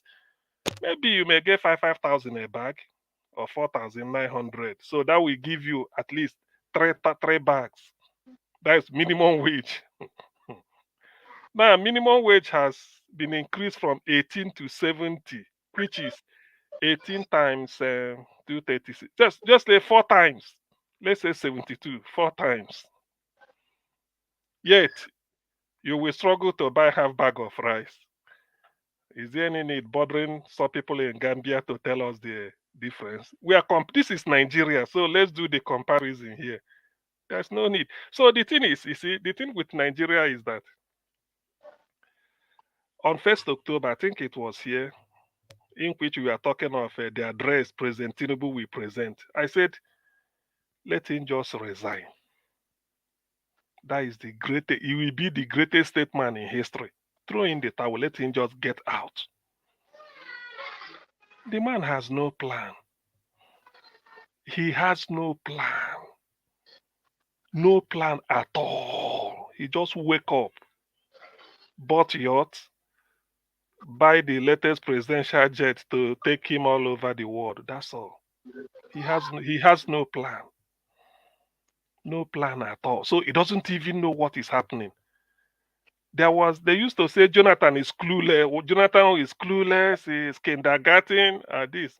Okay. If there is a man who is clueless, it is this person. He has no plan, not at all. Not if you see, it's good to have a plan that it didn't work, but he has none.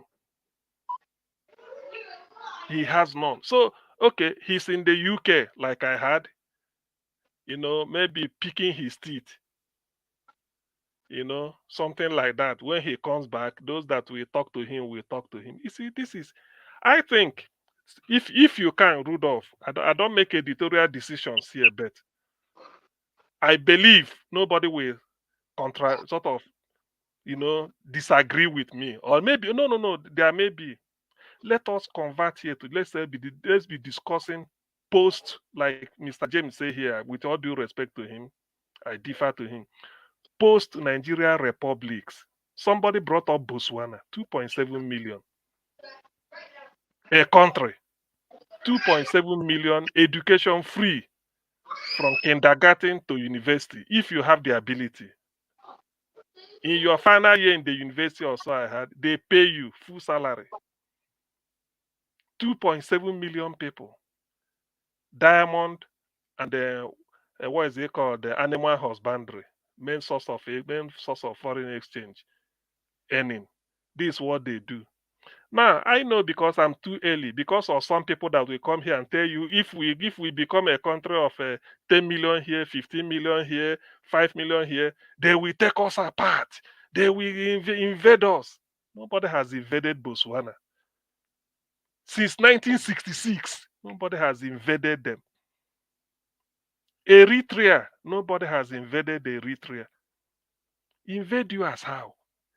Because why I'm saying this is that I believe because of the what is it called, the coverage people listen to Dr. Damage's show all over the world.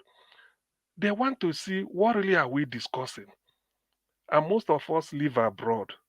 And by that, they feel that either we studied abroad or we studied in Nigeria. And because we are working abroad, interacting with the civilized society, our perception, our attitude to issues, to analysis will change. And given the fact that we are coming from a third world country, in fact, Nigeria is super third world, so we can always have a context to present if we want things to be good. So let us start discussing that. I do not see why, I'm not making it up, Urobo, Isoko, Ijo, Ichekiri, they have been all those, they can be a country of their own. Nobody will dominate each other. They formulate a constitution and I will be so happy. I'm not from there, but I will like it. There is no way any part of Nigeria becoming a country of its own will suffer the type of suffering Nigeria is going through today. I can bet my life on it. It's impossible. Because one thing, they can't be able to select or elect the leader they want. They will be able to elect the leader they want. And that is the starting point. The way Nigeria is, we can never, if you like, go and bring the Jesus Christ from heaven. We can never elect, it can't work. It can never. So we've seen it all for more than 64 years. Is that what we should be going through? How much more wars can Nigeria get to? We are waiting for petrol to get to 5,000 naira. It will get there a liter. 2,000 and the 1,030 it's not fun. Huh? They are like next door neighbors. Give it December, black market, everything, artificial hoarding, scarcity, the thing will skyrocket. Do you know nobody cares now whether you drink pipe-on water or not? It's nobody's business. If you like, give yourself. If you don't like, don't give yourself pipe-on water. If it's possible to tie your own road, it should have been. You know, Nigerians can do that. They will say, I never tie your own road. What are you waiting for? You build a house like this, you know, put a gen. You did not make provision for power. So what we are saying is, please, if it's possible, let's be tilting what we are discussing here to let us even examine it. Even if it fails, we've said that at least we tried. Let us put it as a seminar here or anything. Post-Nigerian republics, what politicians are afraid to discuss, let us discuss it here. And let me see why people will tell me it won't work. I'm of the Igbo ethnic group. What people will say is that, hey, Shebi una go look at Hope Uzodinma, all these things. I now ask them, you that is not Igbo knows that Peter Obi is good. Alex Oti is good. So what makes you think that me, who is Igbo, I don't see all those things? You're outside looking in and you know that these people are the nice ones, but you feel that I will go and choose Hope Uzodinma. I won't. Until the people are able to elect a leader they want. That is the starting point. If you do not, we are not going anywhere. We know it, but we are afraid. Nigerians always think that if I go apart, it's a lie. That is where the paradise is. I will share one letter because of this. In the year 1952 to 1959, before independence, there used to be a Secretary of State for the colonies. Then there's something like a secretary, a personal assistant to that secretary, a man called Peter Smithers. Do you know what he said in the letter he published 15th July 1998? When you read the letter, the most significant thing is that MK Abacha died 7th June 1998. Abiola died 6th July, a month later, 1998. By 15th July, this man published this letter in the Times of London, the most widely read newspaper in the UK, if not all over the world. He was saying that as they were having meetings, negotiation for independence, the British had a mind to how they call it, to sort of to put together. You know what is called put together? The word is put, P-U-T, put together a very big country that will play a role in Africa and the world. He said the prospect was very, very interesting. But the problem they envisaged then was it will take a lot of lives, and they're still doing so. Meanwhile, this is what they envisaged in the 50s. By 1998, 40 years later, they were reviewing it. They then said, yes, it will take a lot of lives. That is Biafran War. And it will continue doing so. That's where we are now. But their mistake was they never had the example of Russia and Yugoslavia to look at. Maybe they felt that if the Russia had happened before Nigerian independence and then Yugoslavia, they wouldn't have put the country together. But after reading that, I felt ashamed. So we've been a guinea pig for the world. They know it won't work.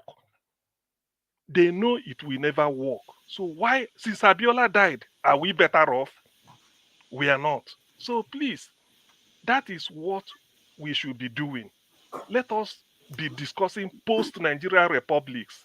I took that idea from Mr. James, and since then I've been studying it, and that is the best thing we should do. All right. Thank you, CM. We can guarantee that the structure of what we do here is to talk about issues in the news. So we can't make this post-colonial, post-Nigeria conversation every day. But we can have a day where we could make that a topic of discussion, but not that it will be every day. All right. Let me, just before we continue, we have about an hour, 20 minutes for this segment to end.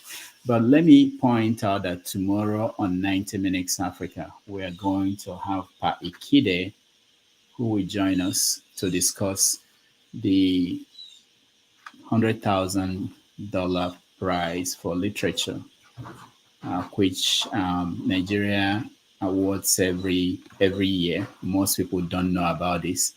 It was awarded yesterday to someone who wrote a children's book. It's been going on for 20 years.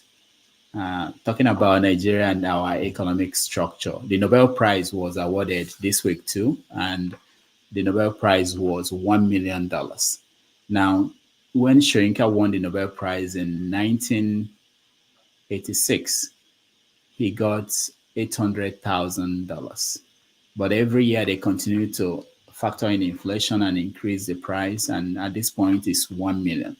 But the Nigerian prize for literature has remained 100,000. But that's not the only issue. So when you join me tomorrow with Paikide, we are going to talk about that, talk about politics, talk about religion, and so many other issues that he's expert in those topics. All right, and let me go to see new people who are joining us. Kene, welcome to the show. Yes, good day, Mr. Dr. Damages. Good day, everyone. Yeah, I see John Alpha and Man of Prestige. So Kene, we're discussing leadership and whether Nigerian leaders are disconnected from the people. That's the subject for today. And we are moving. I want us to move along because we are running out of time. So the issue of ministers. Tinubu is discussing during his vacation who he should drop from the list of his cabinet members and who should be retained. So let me hear your view on that. You can sneak in. Yeah. Yeah, thank you. Talking about whether the minister, the Nigerian leaders are disconnected from the people or the people disconnected from the leaders. I think both are disconnected from each other.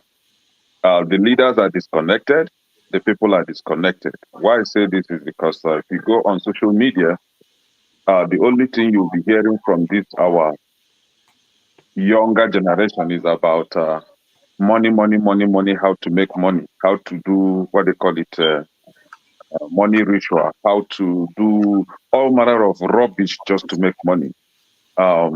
If Big Brother Africa comes up or Big Brother Niger, they'll flood there and be talking rubbish. That's the only thing they know how to talk about. And the leaders that you are talking about, nobody makes them, made them leader. They force themselves into that leadership. So both the people and the so-called leaders are disconnected. Nobody knows his or her responsibility. And the pointer to that is the video you just played now, the lady Uju. When what's his name? Henry Gabriel was having his say, he referred to her as a retired ash. And I was like, oh my God, Henry, you are lucky that one confused lady is not on this platform. She would have insulted the hell out of you.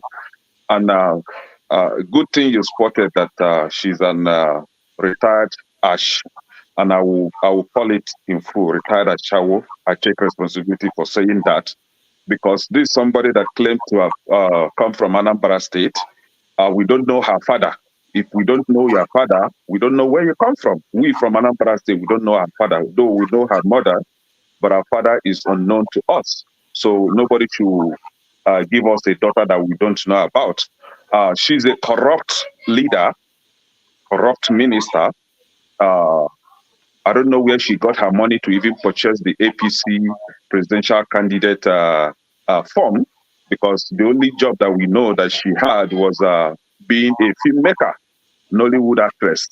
And maybe she got her backyard, what they call it, law certificate. The law certificate and the filmmaking shouldn't give her such money to get the presidential candidacy certificate, application form or whatever they call it. But you have her. She has a lot of corruption allegation or charges against her. All she could do is to sing praises to her master in order for him to maybe pardon and retain her in that position. So she's very corrupt. We from Anambra say we don't know her. Now, talking about one incompetent Bala Blue, asking whom to drop and whom not to drop, he should start by dropping himself. Nobody made him president of that country. He forced himself into power. He did not win the election. He's very, very incompetent. Just the same way that the ministers are incompetent is the father of all incompetency. So he should first and foremost drop himself. Let all of them vacate from that position and give us chance. It's better not to have leaders. I'm not joking. It's better not to have leadership in that country, and that country will perform better without this crop of elements being the leaders. Now, you were asking Mr. James for the price of bag of rice in the country of domicile. See, I think it's about 40-something thousand or 50-something thousand if you convert it to naira. And Mr. James was trying to let us know that it's not about going to Gambia to get the rice, but transporting it back to Nigeria. Transport might be very cheap compared to the custom duties that you're going to pay. You'll be surprised that you may buy that rice at the rate of 45,000 naira in Gambia, and you end up using 80,000 naira to clear the rice with the customs. So Nigerian custom is one institution that I don't know the kind of criminals that are operating in that agency. I don't know if the federal government intentionally instituted that agency, that custom stuff, in order to steal from the people, and then the same leaders or Aso Rock gangsters will come out and be telling people that you have to reduce the price of your commodity or we close it down. How dare you?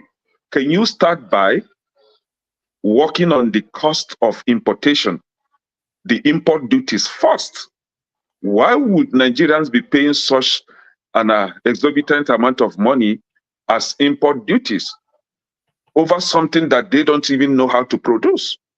You don't produce and you don't want people to import and sell. And who is suffering it? The end users, the populace, the citizens are the ones suffering it, because the businessmen, as far as I know, they don't care. If you charge them 40 million naira or 20 million naira to clear a 40-feet container, no problem. They are going to put those expenses on those commodities or those items, and they're going to recover their money. And then the end users are the one to pay for all these things. So Nigerians are suffering left, right, and center. There is no helper. And I don't know, maybe they are going to church seeking for help. What's his name? John Aban, you are here. You tell us the kind of prayers that we should adopt this time that will make, that will kind of pull down miracles to help Nigerians. Because as far as you know, your people are suffering, John Aban. Your people are suffering. We need miracle. Thank you. All right. Thank you, Kene. Let's go to Man of Prestige. Man of Prestige, welcome to the show. Who should Tinubu drop? Who should Tinubu drop from his cabinet? At least about 80% of his cabinet, if he's going to reshuffle it, at least if he has to keep somebody, in my own opinion, the Minister of Aviation, KM, I mean, that's the only one I can think of right now. I can't really think of anybody that that I would like him to keep. He's about the only one that is performing relatively. If you are to suggest who should come into the administration. Well, I don't know if anybody that should come into the administration. I mean, whether the so-called autocrats and all that kind of things, it doesn't mean. But they have to pick people that can actually perform. But it doesn't really matter who he pick. I think the buck stopped with Tinubu. It's the way Tinubu design his policy. That's what they're gonna follow. If there's corruption, it's gonna be corrupt. We know this country is corrupted right now. Tinubu has not been able to do any kind of due diligence to truncate that. So that's where we are. I can't give him an advice because I don't know if any capable person that he can pick. Of course, there's capable people in Nigeria, not to be so picking it from one part of the country, Lagos or the Southwest. I mean, they're not the only intelligent people in Nigeria. Hold on. Yeah, Man of Prestige. You said that there are capable people in Nigeria, but that's true. So you don't know anybody you can suggest? No, I don't. Okay. Yeah, I don't know anybody I can suggest. But even I thought I suggest, is he going to listen? I mean, you don't know. Maybe that's what he's struggling with where he is now. No, I mean, I would be good for his logistic part of it, but I'm not gonna. I think I'm doing okay here in America, so I'm not going to Nigeria to go. If you are named the minister, you are not going to go. No, I'm not. Why? It's not because I'm doing okay. My life is. It's not about you. The people. No. Because that country is so corrupt. When you go there, they're going to corrupt you. So I'm not going. Apart from that, I mean, the amenities that I'm enjoying here, I'm not going to be able to enjoy them. Who is going to make the people at home to So you don't even care about Nigeria now? You don't care about Nigeria? That's what I don't care about Nigeria, but I'm not going to sacrifice my life, my family life. That that is, that's okay with me here, not for Nigerian's sake. No, I will never sacrifice my life or my opportunity here for anybody's sake, except my family. Okay. All right. So my family comes first before any other thing. And but anyway, I'm not gonna go to Nigeria to go work. I mean, how much can they pay me? All right, hold on. This is a serious issue now that we're encountering. Okay. Let's go to John Abba, because John Abba looks like somebody ready to go to Benue State and go to Nigeria and go to Abuja. Are you gonna come back to me? No, we're done with you. You don't want to go to Nigeria. Wait a minute. How you done with me? I'm not even speaking. I'm not. No, we are talking about Nigeria. You're not interested about Nigeria. You're not interested in going to So why we need you? What do you do here? Hold on. You can't. It doesn't matter how much you pay Man of Prestige, hold on. You can't nominate people. You don't even know people who are capable that you should go in there. You can't go appointed. Let's find out people who can go, or people who know people. If you ask me now, I'll say. But you need to come back to me to speak about other part of the Tinubu, whatever is happening, in Tinubu. No. No, no, No, we're you don't need talking to speak topics. about Nigeria. You're not We are interested about Nigeria. So why you want to talk about Henry, Nigeria? hold on. No, Henry, don't give me this. just be Don't give me this quiet. ground. Be Don't give quiet, me this Henry. ground. Henry, hold It's on. not about you. So what we're doing now is we're talking about ministers who should stay and who should go, and Okay. who you will recommend. If you ask me now, who do I recommend? I would recommend that someone like Chidi Odinkalo should be minister. They should put him into a ministry, maybe for justice. Maybe that will help us with this arrest. I'm worried about the way I can write a petition against John Abba now, and they will pick up John Abba. And John Abba will be struggling to find bail money. It doesn't make sense. That's not how it works in other places. What's wrong with Falana? Why can't Falana be Minister of Justice? But you didn't call him. That's what I'm saying. No. You did, All right, I mean, let me go to you John give me the Abba. whole time to speak. You are truncating my time. You just did. Okay. I'm rushing. We have 1 hour left. Hold on. I'll come back to you, man of President. John Abba, welcome to the show. Rudy, thank you for having me. I just said I should stop by and then say hi as usual. Can you hear me? Yeah, we can hear you. Okay. To my brother Kenny from Atlanta, I think. Benue is no different from any other part of Nigeria. Actually, we are doing better. They are staying online to get food from Benue for 3 hours to buy a bag of apple. So Benue is still having a little food to eat. But when you are ready, we're all going to go there and fight, not stay in a comfortable zone wherever you live and take a jab at me. Thank you. I saw your show. We come back to question whether Tinubu, the minister, I think all of them, including him, should resign, but he's not going to make any difference. So I'm not going to go there. I don't have any recommendation except if you're going to go become a minister of information, KJ will form a new ministry to be retiring people when they are 60 years in ministry and send them back. So I don't have any recommendation because if they are 60 years, you say you will be pastor for life and the rest, what will John they? Abba, you're my favorite here. Something make me laugh. You're a comedian. What I can say is that I watched your show this morning and I see why we are going. No, who is talking there now? Who have many kids like Kenny like this? Um, I don't think. I don't think we are going anywhere anytime soon because of our bias and all of that. I watched the show. You guys speak kindly, but it's all about interest and condemning one part of Nigeria and make yourself like Israel, killing of other people to fulfill the Israelite or those that are in charge of that power is okay. The other people are not doing it in the right way, but Israel also have the power to kill others, and those are not human beings.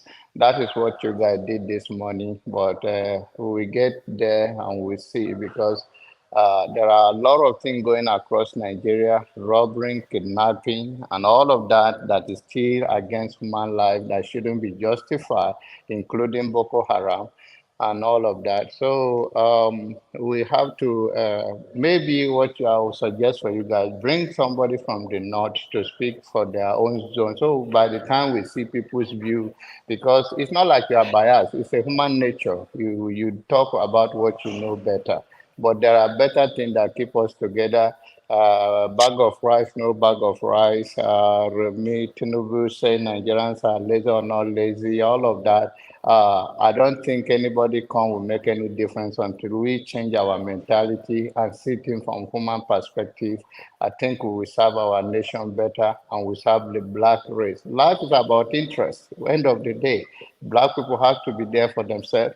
People have to be there for themselves, but the combination of doing the right thing that you think is good for your people can be extended to another person. It's also a good way. We can live side by side in peace and harmony, but not condemning or justify your own action. Or just like if you are in Lagos You see people dressed in a good clothes and they come and beg you. They are sophisticated beggars. But the one in the north, they are unmarried because they don't look so good. Well, so the definition of begging changed because of the clothes you wear.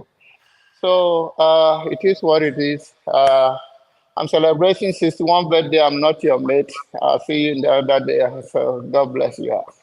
All right. Thank you, John Alba. Nice to see you. Sure. Thank you. All right, happy birthday, John Abba. More years in the land of the living to you, Emoji. I guess what you were referring to was the show we did earlier today. I'll try and probably touch I upon was that. wondering what show. Are Yeah, you it's sure? the voice of is the show we Oh, have with the okay. Nigerian collaborators, the voice of the people, and I think it's about the Boko Haram thing we spoke about. And I think the premise for that is because the repentant Boko Haram, 13 of them ran away with ammunition, with guns and bikes and everything that was given to them by the Borno state government. So we're not saying it's good what happens down south, but they're not being rehabilitated. There's no ashwebi for them. They are not being paid by the Nigerian government. They're not being integrated into the military. That's what we're condemning. At least that's what it sounded like to me. I'm not saying, I don't think we went there to say, the North is horrible and all of that, but we're saying you can't keep rehabilitating these people. It's a danger.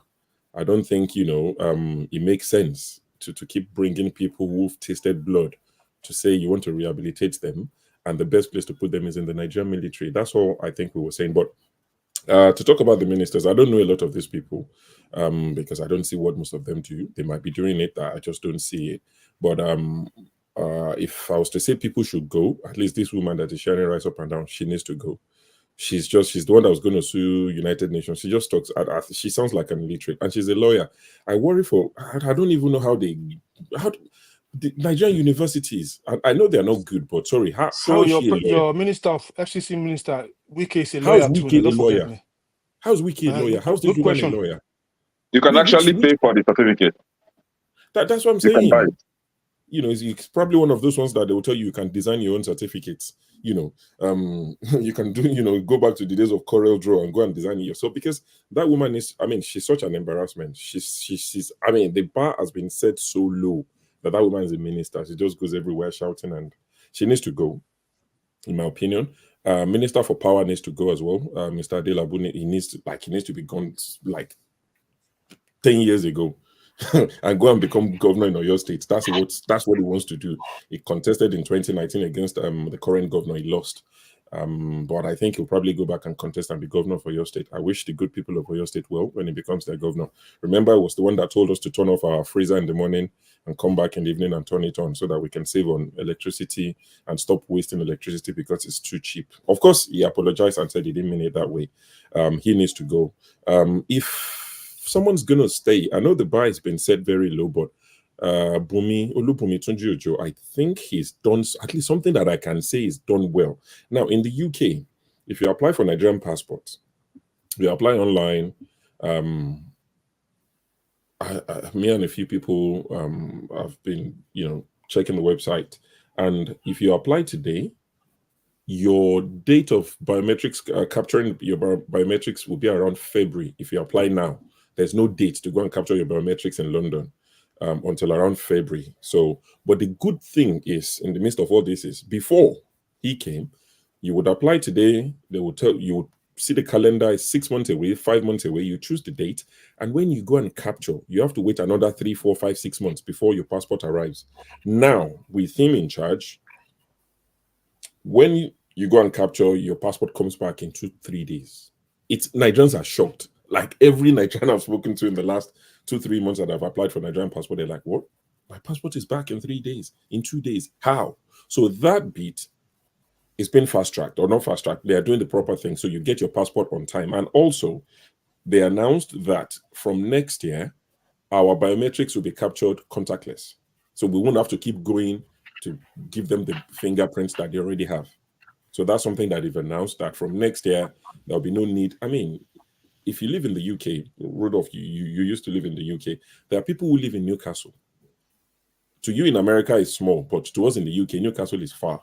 It's 5 hours on the coach, 4 hours on the train.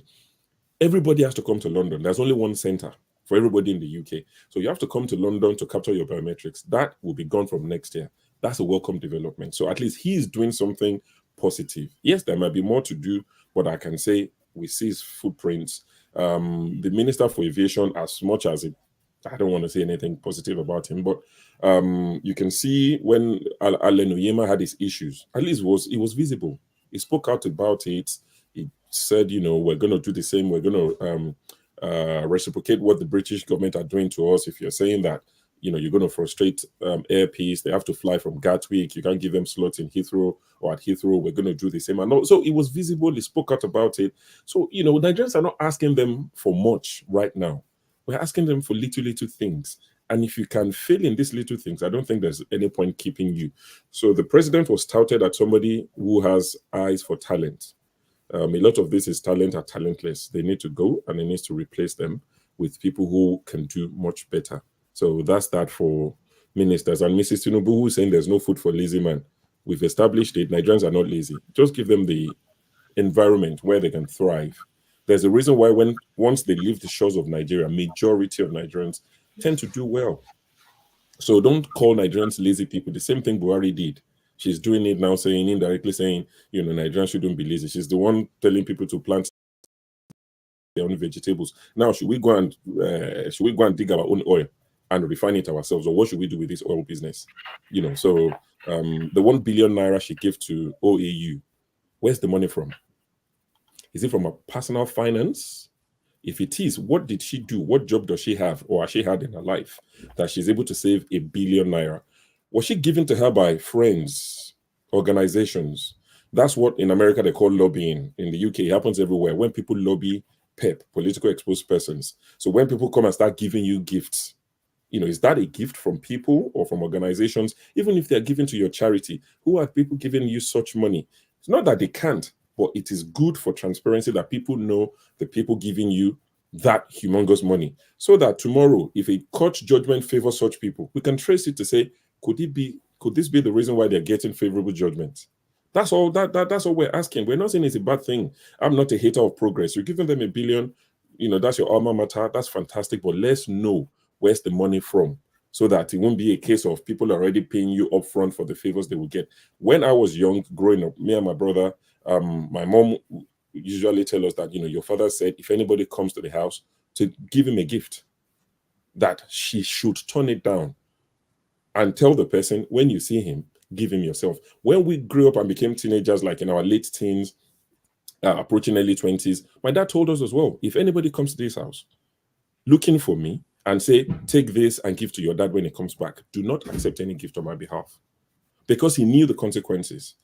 Once you start accepting gift, then you can't find them to return it. Then they start asking you favors because of who you know and who you don't know. So my dad told us, don't accept anything on my behalf, regardless of who the person is. Even if they're my best friends, they know where to find me to give me the gift directly. So all we're saying is, let's know where the money is from. Let it be transparent. And we hope that OAU will put the money to good use and, buy nice flowers and horticulture and all of that. So didn't your fathers also say if you are giving any money, a gift, you should tell him that somebody gave you something?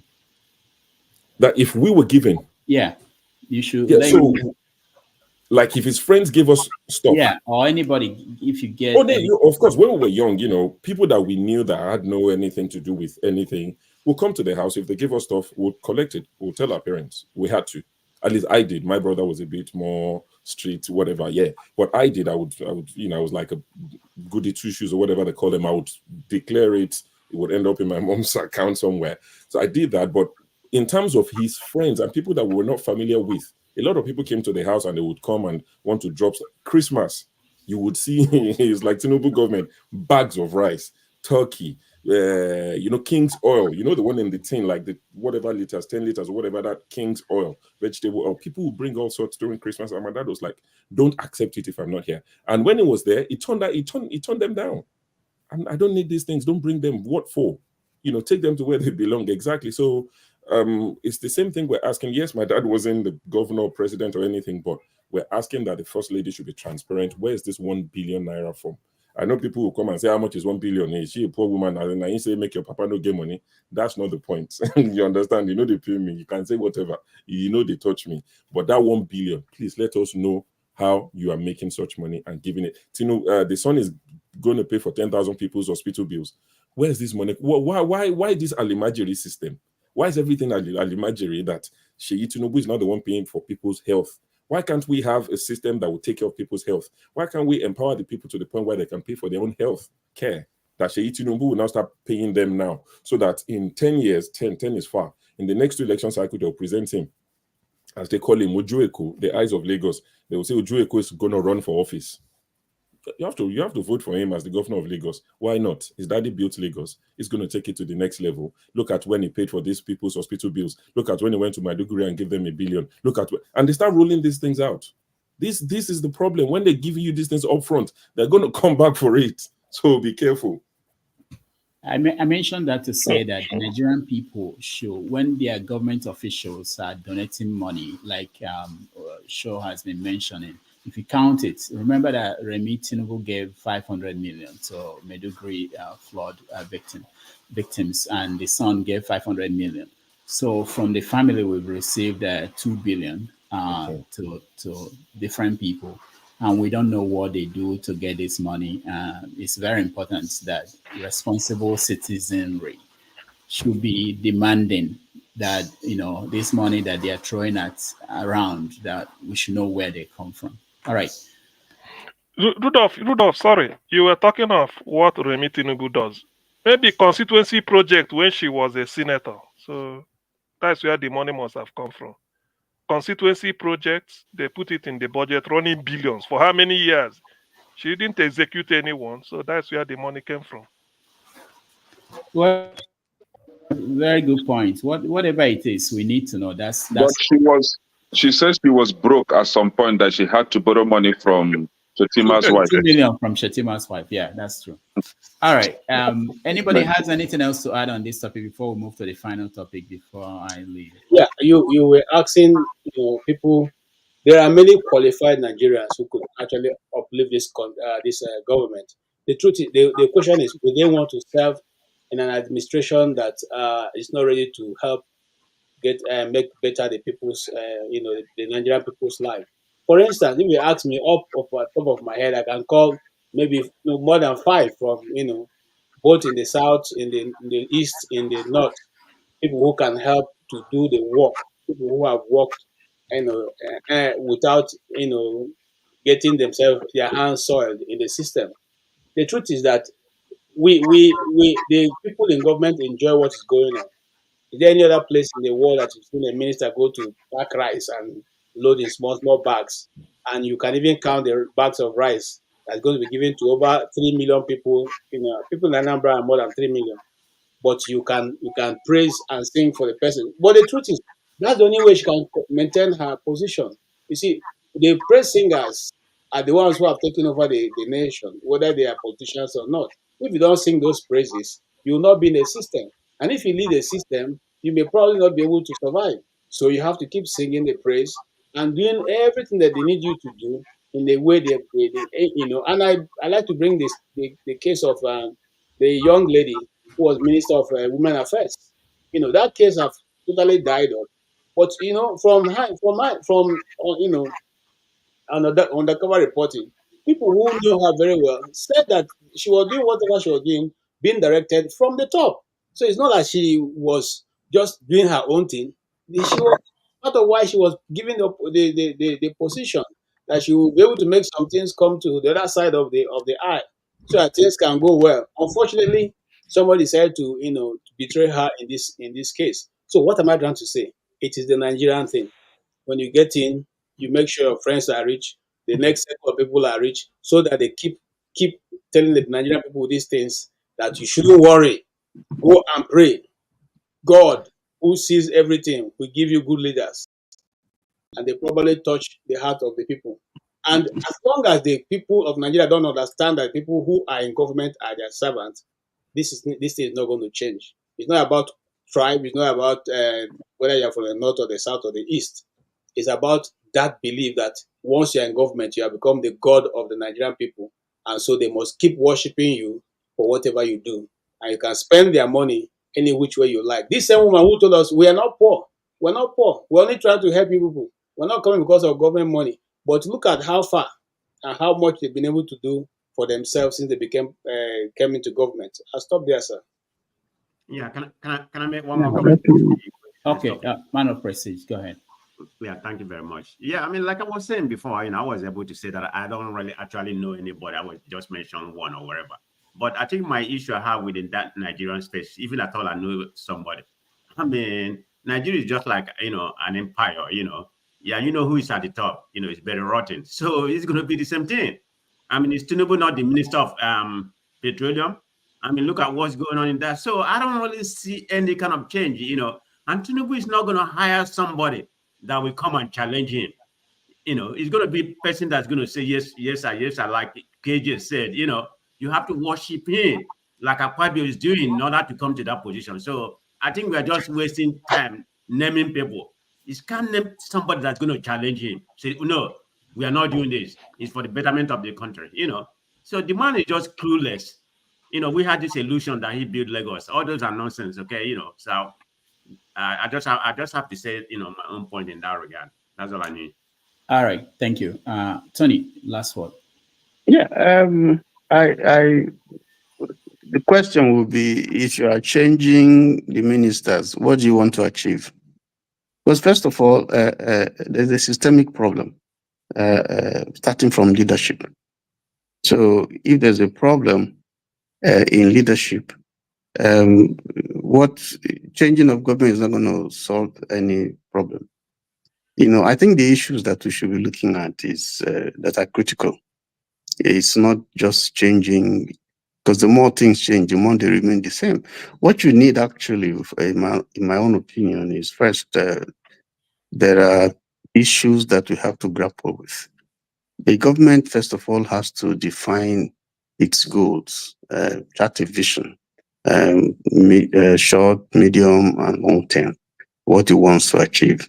And then it can cut down the size of government, because there's a lot of money that is being spent on bureaucracy and things that are unnecessary. And then Obasanjo had to go all over the world looking for people that will help him succeed. Magnus Kwako, Okonjo Iweala, and people. I had to talk to them and bring to them. Nobody will want to work for this government if they don't see leadership that is visionary, leadership that is intent on leadership that is not built on justice. There's corruption. The legislature is is captured. Judiciary is cash and carry. Who wants to work in that kind of system? How are you going to prosper? In that kind of place. We are here talking about rice and rice and rice. When the world is talking technology and they are going to space and so on, we're talking about rice. You cannot hold free and fair election after 64 years. You can't hold free and fair election. You can light for over 50 years or so. You can provide light. You can provide water. You can provide security. What are we talking about? I heard my brother there talking about internal affairs, passport, and all that. My wife has been trying to renew her Nigerian passport. It's been a problem. She's been going round and round. I'm in the US just to find a place where you can, it's a shame, because where she found the only person who is doing it where we are is a pastor from Redeemed Church. In the church. Is that the NIN? Yeah, and then you have to the MIM, and then you have to your bank BVN and all that, and you're wondering, very basic and simple things we can't do. So a change of ministers, it's not going to solve anything. Just same of the same. I think there's something basically wrong with us, because they laugh at us. The things that ordinarily should not be a problem. You are not talking, in this age, you are talking about sharing rice, and that's an achievement. Come on. We were not serious. And then the problem is that even the leadership, you give them 1 cup of rice and they seem content. Look at what happened in Edo State. And people fought and died. They said they want change. And then the same people, because of 1,000, 20,000, they compromise. How are we going to make progress? Because there's no vision, and without vision, the people perish.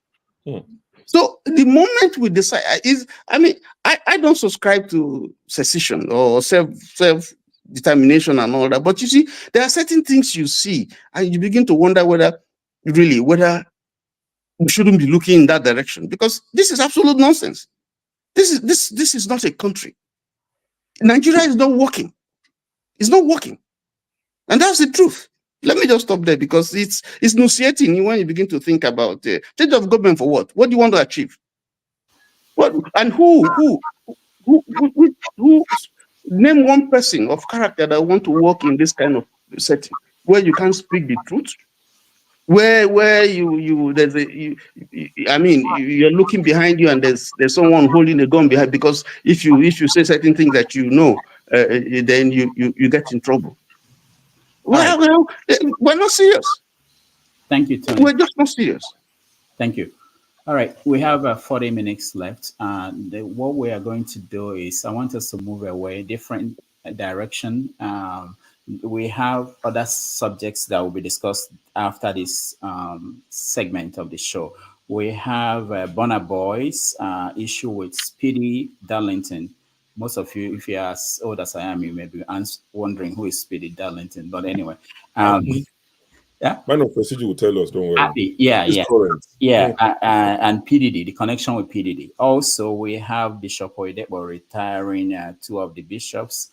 So, but I want us to go to the Middle East. I know we don't do this enough, but there are issues going on that should concern everybody. And the issue of Israel and the approach to what happened to them last October. So let's watch a little bit of this Jimmy Carter's interview on that subject of the Middle East. We'll be right back.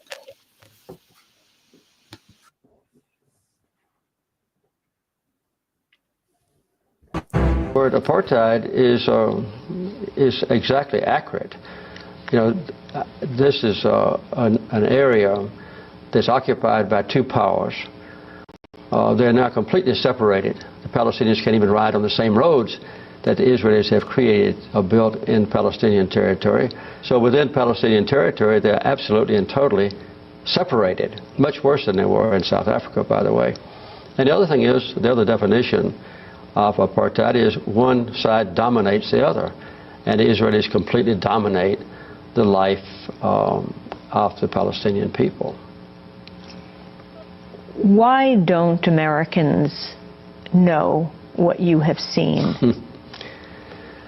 Americans don't want to know, and many Israelis don't want to know what is going on inside Palestine. It's a terrible human rights persecution that far transcends what any outsider would imagine. And there are powerful political forces in America that prevents any objective analysis of the problem in the Holy Land. I think it's accurate to say that not a single member of Congress with whom I'm familiar would possibly speak out and call for Israel to withdraw to their legal boundaries or to publicize the plight of the Palestinians, or even to call publicly and repeatedly for good faith peace talks. There hadn't been a day of peace talks now in more than 7 years. So this is a taboo subject, and I would say that if any member of Congress did speak out, as I've just described, they would probably not be back into Congress the next term. Who are these forces that you're talking about? Well, there's an inherent commitment in America, which I share as a Christian, of a deep commitment to make sure that Israel is safe and that Israel is free, and that they can seek for peace. So there's a strong inclination for all of us to support Israel's continued existence in peace. And that is added on to by the very effective work of the American-Israeli group called AIPAC, which is performing its completely legitimate task of convincing Americans to support the policies of the Israeli government. And AIPAC is not dedicated to peace. They're dedicated to inducing the maximum support in America, in the White House, in the Congress, and in the public media for whatever policies the Israeli government has at a particular time, and they're extremely effective. AIPAC, I think, was organized in the distant past, I think, when Eisenhower was president, and they've grown in influence, and in some ways they are to be admired. Did they influence you as president? Not really, because I was immune from those pressures. When I was elected president, you know, I came out of nowhere. Nobody thought I was going to win until the last minute, and so I wasn't obligated to them. And I worked assiduously almost every day of my term as president to bring peace to Israel, and also peace to Israel's neighbors. And we negotiated a peace treaty between Israel and Egypt, not a word of which has ever been violated. So I don't think there was any doubt that that my commitment then and now was to see Israel have peace, living in harmony with its neighbors, and justice as well, and peace for Israel's neighbors. President Carter, when did you come to understand, through your presidency and beyond, the situation of the Palestinians? Well, the situation with the Palestinians when I was president was not all that bad. The first time I went to Israel, I was governor, and I went to the West Bank. There were only 1,500 settlers in all of the West Bank. And the general presumption, even by Israeli leaders with whom I met, was that Israel would withdraw from the Palestinian territories. It was a temporary thing. And when I negotiated an agreement with the Prime Minister of Israel, Menachem Begin, he agreed that the political forces and the military forces of Israelis would be withdrawn from Palestinian territory. That's all in a written agreement. But in the last 10 years, I would say the situation has deteriorated rapidly. Not many people are permitted to go and visit as we have done. For instance, members of B'Tselem, the outstanding human rights organization within Israel, those members are not permitted to go into areas of the West Bank. They have to observe from a distance what goes on, say, in Gaza now. But on 3 occasions, the Carter Center, led by me personally, have been invited by the Palestinians to monitor their election. In 1996, when Arafat was elected president and the first parliament, so-called, was elected. Again, after Arafat died, when Mahmoud Abbas was elected president, and then in 2006 in January, when the Hamas ran for parliamentary seats, and they were successful. So in performing the duty of monitoring election, we are obligated to go to every village and every town in the entire West Bank, and also throughout Gaza, to see what's going on. So we could see the terrible plight of the Palestinians, the fact that Israel has over 200 settlements on Palestinian territory, all fortified, that Israel has over 500 checkpoints in Palestine where the Palestinians can't move from one place to another, and where there's a wall being built completely surrounding Gaza, completely surrounding Bethlehem and other substantial sized cities, deeply intruding into Palestinian territory and encompassing more and more land for the Israelis to take away from Palestine. And the fact is that the West Bank is a tiny little place that was carved out for the Palestinians. Just 22%.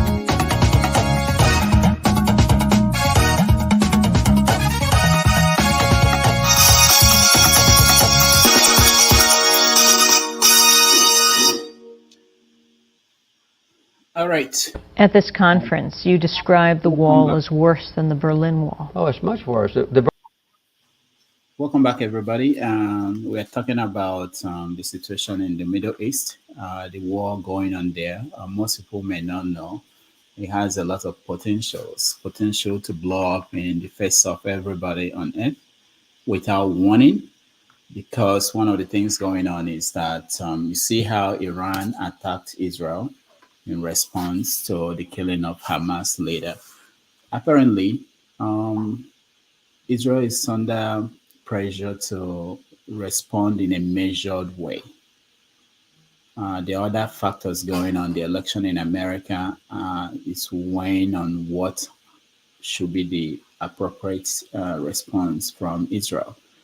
And it's interesting how this all these things are happening, and people do not know that it could go out of control of even the actors who are involved there, because the Russians are moving, the Iranians are preparing. So for us, I played that video of Jimmy Carter talking about the situation in the Middle East. Jimmy Carter was president of America. Not that you don't know that, but for most people who may not know, a Christian, and he was able to look at this different from the way most Africans who far away from there, how they look at it. So I want us to discuss this. I want to hear what you all think about the situation there, and whether Israel, the solution of Netanyahu, who is the prime minister currently, is the most appropriate way to go. KJ. Okay, thank you so much, Dr. Damages, for bringing up that. And we always have the opportunity to look at these things that are, forming the news around the world. I'm assuming that video that you played is a bit old, because since Jimmy Carter, who was 100 years old 2 days ago or thereabout, is now not able to sit up that way and speak maybe for that long time. So I assume that maybe about 10 years old. Now, the issue of the Middle East poses a lot of challenges to everybody. And I tried to do my own research. I found out that the first time that Israel made an offer, for two-state solution is almost in 19. I've lost count of the date. But Israel have made, through negotiation with American presidents, made numerous offers for two-state solution, which was turned down, along the way. And so it's been a very pressing. Let me just put this, as a disclaimer. I don't believe, and I said this with all sense of responsibility, I don't believe that even those who are there right now, who are claiming to be owners of that land, are actually the owners of those land. But however, since the land has been resettled by the UN and they're giving those places given to them, let us assume that it is their land. Now, and then the media also, I'm being very skeptical about the media right now. So until I'm able to research through not only the mainstream media, but other small outlets like yours and the rest, people who make commentary and who are on ground, I hate not to check just what one side is saying. For instance, the media have said that the people of Israel are not in support of what Netanyahu is doing. But you saw some few days ago that Netanyahu was taking a walk around Israel, and everybody was taking pictures with him and they were clapping for him and all that. So if you say the people are not in his support, he's just being for his own political survival, then you probably not, unless he was walking around the area where they are. No. Sorry, KJ. I can't resist. You said this as if Tinubu is walking now on the street of Abuja or Lagos, there won't be people who are taking pictures of. That kind of thing is not a measure of whether somebody has the support of the people. And of course, you can also know that the killing of the Hezbollah leader gave him a lot of support, because even most Israeli who may not like him like the fact that that guy was killed. Okay, but go ahead. All right. Now here's what I would say to that you're butting in. The truth of the matter remains that, in this Western world, things are not usually done that way. Sometimes when they don't like you, they openly express their dislike right to your face. And you can't do anything about it. They tell you to your face, There's a man, 2 days ago, I was watching a video of one presidential candidate here in America. And the guy got up and asked the question. I wasn't satisfied with the answer the person gave. I told the person, look, I can't vote for you because I'm not satisfied with what your answer is. And so those are how these people have been able to develop their own policy. vis-a-vis what goes on in our own country, where people come out, like the minister will just watch and tell you that they're the best thing that happened before, the invention of, baked bread. So those are different people. But let's go back to the real issue. I'm trying to say that even we, the people, I speak on behalf of people from Africa, we have always supported two-state solution. And that's, as an Igbo man, I believe in the Igbo worldview is that let the hawk perch, let the eagle also perch. You cannot say one shouldn't perch. If you say he shouldn't perch, show the person where he's going to perch. Okay, we are simply saying that's my worldview. Allow A to B, allow B to B. Come together and sort yourself out so that we have a proper demarcation. But if you keep saying that A cannot stand and that A must not exist, then there's going to be a problem that will prove to be unsolvable. That's where we are. I mean, that's just a layman way of putting it. So that you understand what I'm saying. I'm not in support of Palestinians being alone in that land. I'm not in support of Israel being alone in that land. I'm in support of both persons finding a common ground for which they all can exist. As simple and short. Thank you. All right. Thank you, CM Yanis. Okay. Thank you, Rudolph. On this Middle East something, I'm not an expert, but I can only bring a views of what former Israeli presidents, I mean prime ministers did.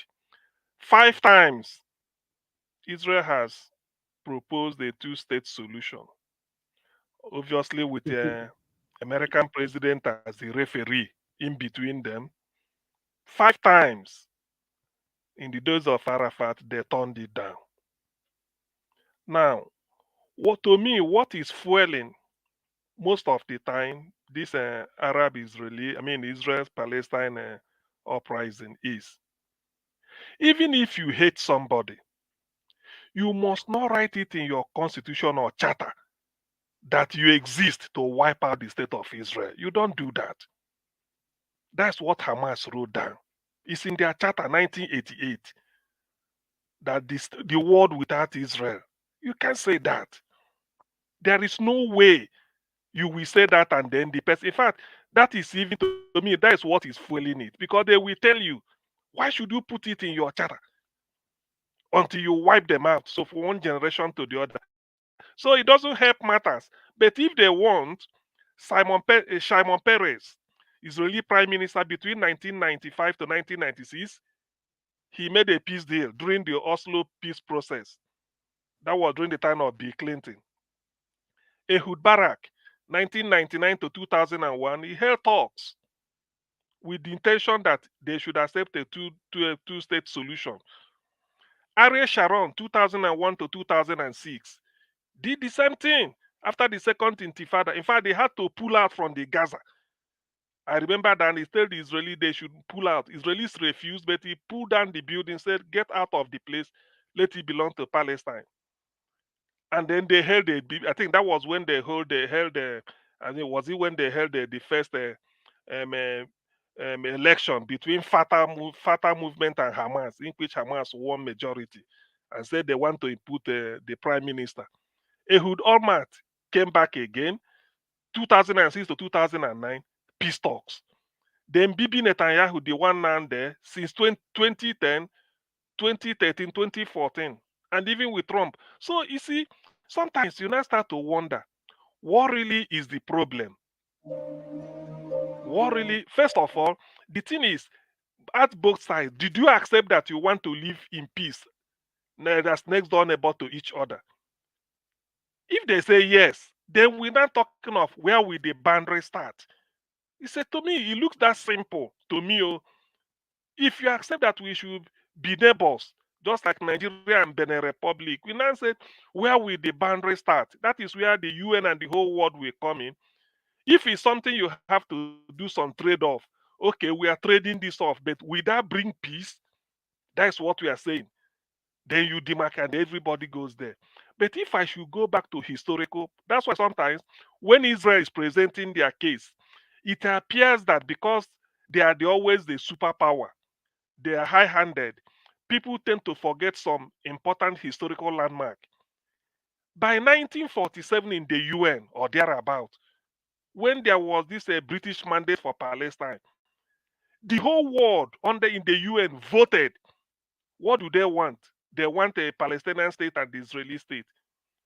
UN itself divided it.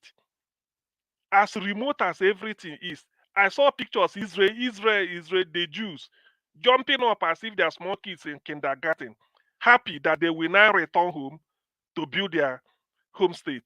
This is UN. Israel is nothing there.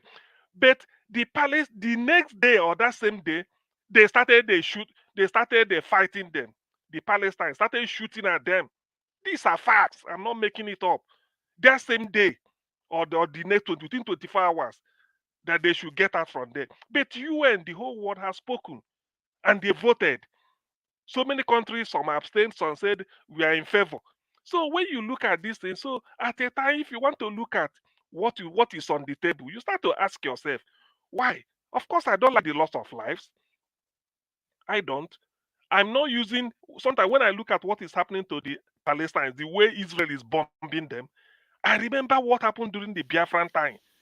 And yet, you imagine a people like that, the way they are bombing the Palestinians, they are refining fuel, and they are still running the economy, no matter how crude. So this type of thing shouldn't happen. It's genocide. I don't like it. But the thing should be, Palestine, do you want to live next door to Israel? If answer is yes, how? Where is the boundary going to be? The world can converge and then solve it once and for all.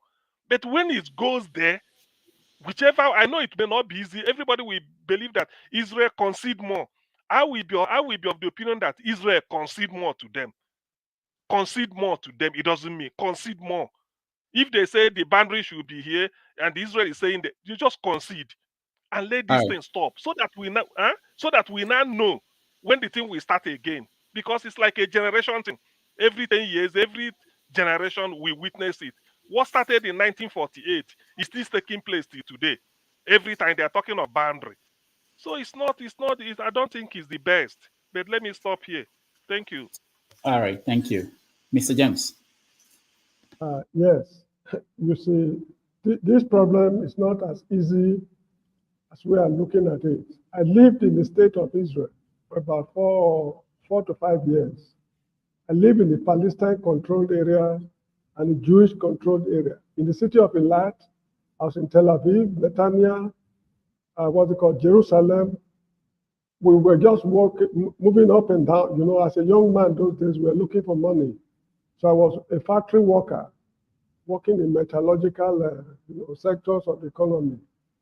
So I know both sides reasonably, not very well, reasonably well. Now, the story of Israel and Palestine depends on who is narrating it. If you listen to the Palestinians, they've got solid points in their favor. And if you look at it from the Israeli point of view, they also have solid points in their favor. Now, one thing we should know is this. That territory has been conquered and lost by all the great empires in the Middle East. The Assyrians, the Babylonians, the Egyptians, the Byzantine, the Romans, all the great empires, they've conquered and lost that territory. So nobody can tell you that the territory belongs to Israel or to Palestine. And another thing we should know is that the Bible says the Israelis left Egypt for the promised land. On their way to the promised land, they sent spies to go and find out if it is habitable or not. They returned with very favorable information. But the only problem is that it is giants that occupy the land, which means that God gave them an already occupied territory. When there's so much unoccupied territories in other parts of the world, that is a religious matter. I'm not questioning it. Now, the Jews, they've gone in and out of captivity more than the number of times recorded in the Bible. There is a book written by James Michina. He was an American living in the Baltimore or Maryland, somewhere in Maryland. Now, he gave an account of it. Personally, I don't like reading books about this kind of problems and Biafran problems so much because they are normally biased.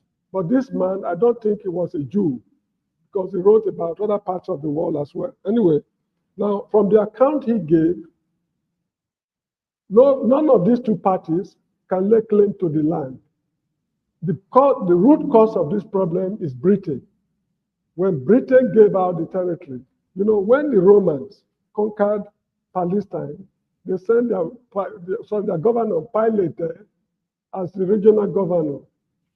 The Jews have been crying and fighting very hard, particularly a man called Theodor Herzl, for a homeland. This Britain, who taught Nigeria a very bad lesson, was prepared to give away Uganda. They had already given away Uganda, that the Jews should be settled in Uganda. Then there was riot in Britain, that these people cannot live with Africans. If they live in Africa, what is the guarantee that South Africans will not team up with them and seize the whole of Africa from Cape to Cairo? While the argument was going on, the Jews said, no, we are going back to our father's land, we are going back to Zion. That was what saved Uganda from this problem. This problem we are seeing today would have been an African problem. But fate, we are just lucky that the Jews rejected the offer at the 11th hour. Now, as I've said, all the great empires of the world have conquered and lost the territory. From the look of things, it's going to be a winner-take-all in this Palestine-Israeli war. I will encourage you to read this book called The Source by James Michina. I have an electronic version of it.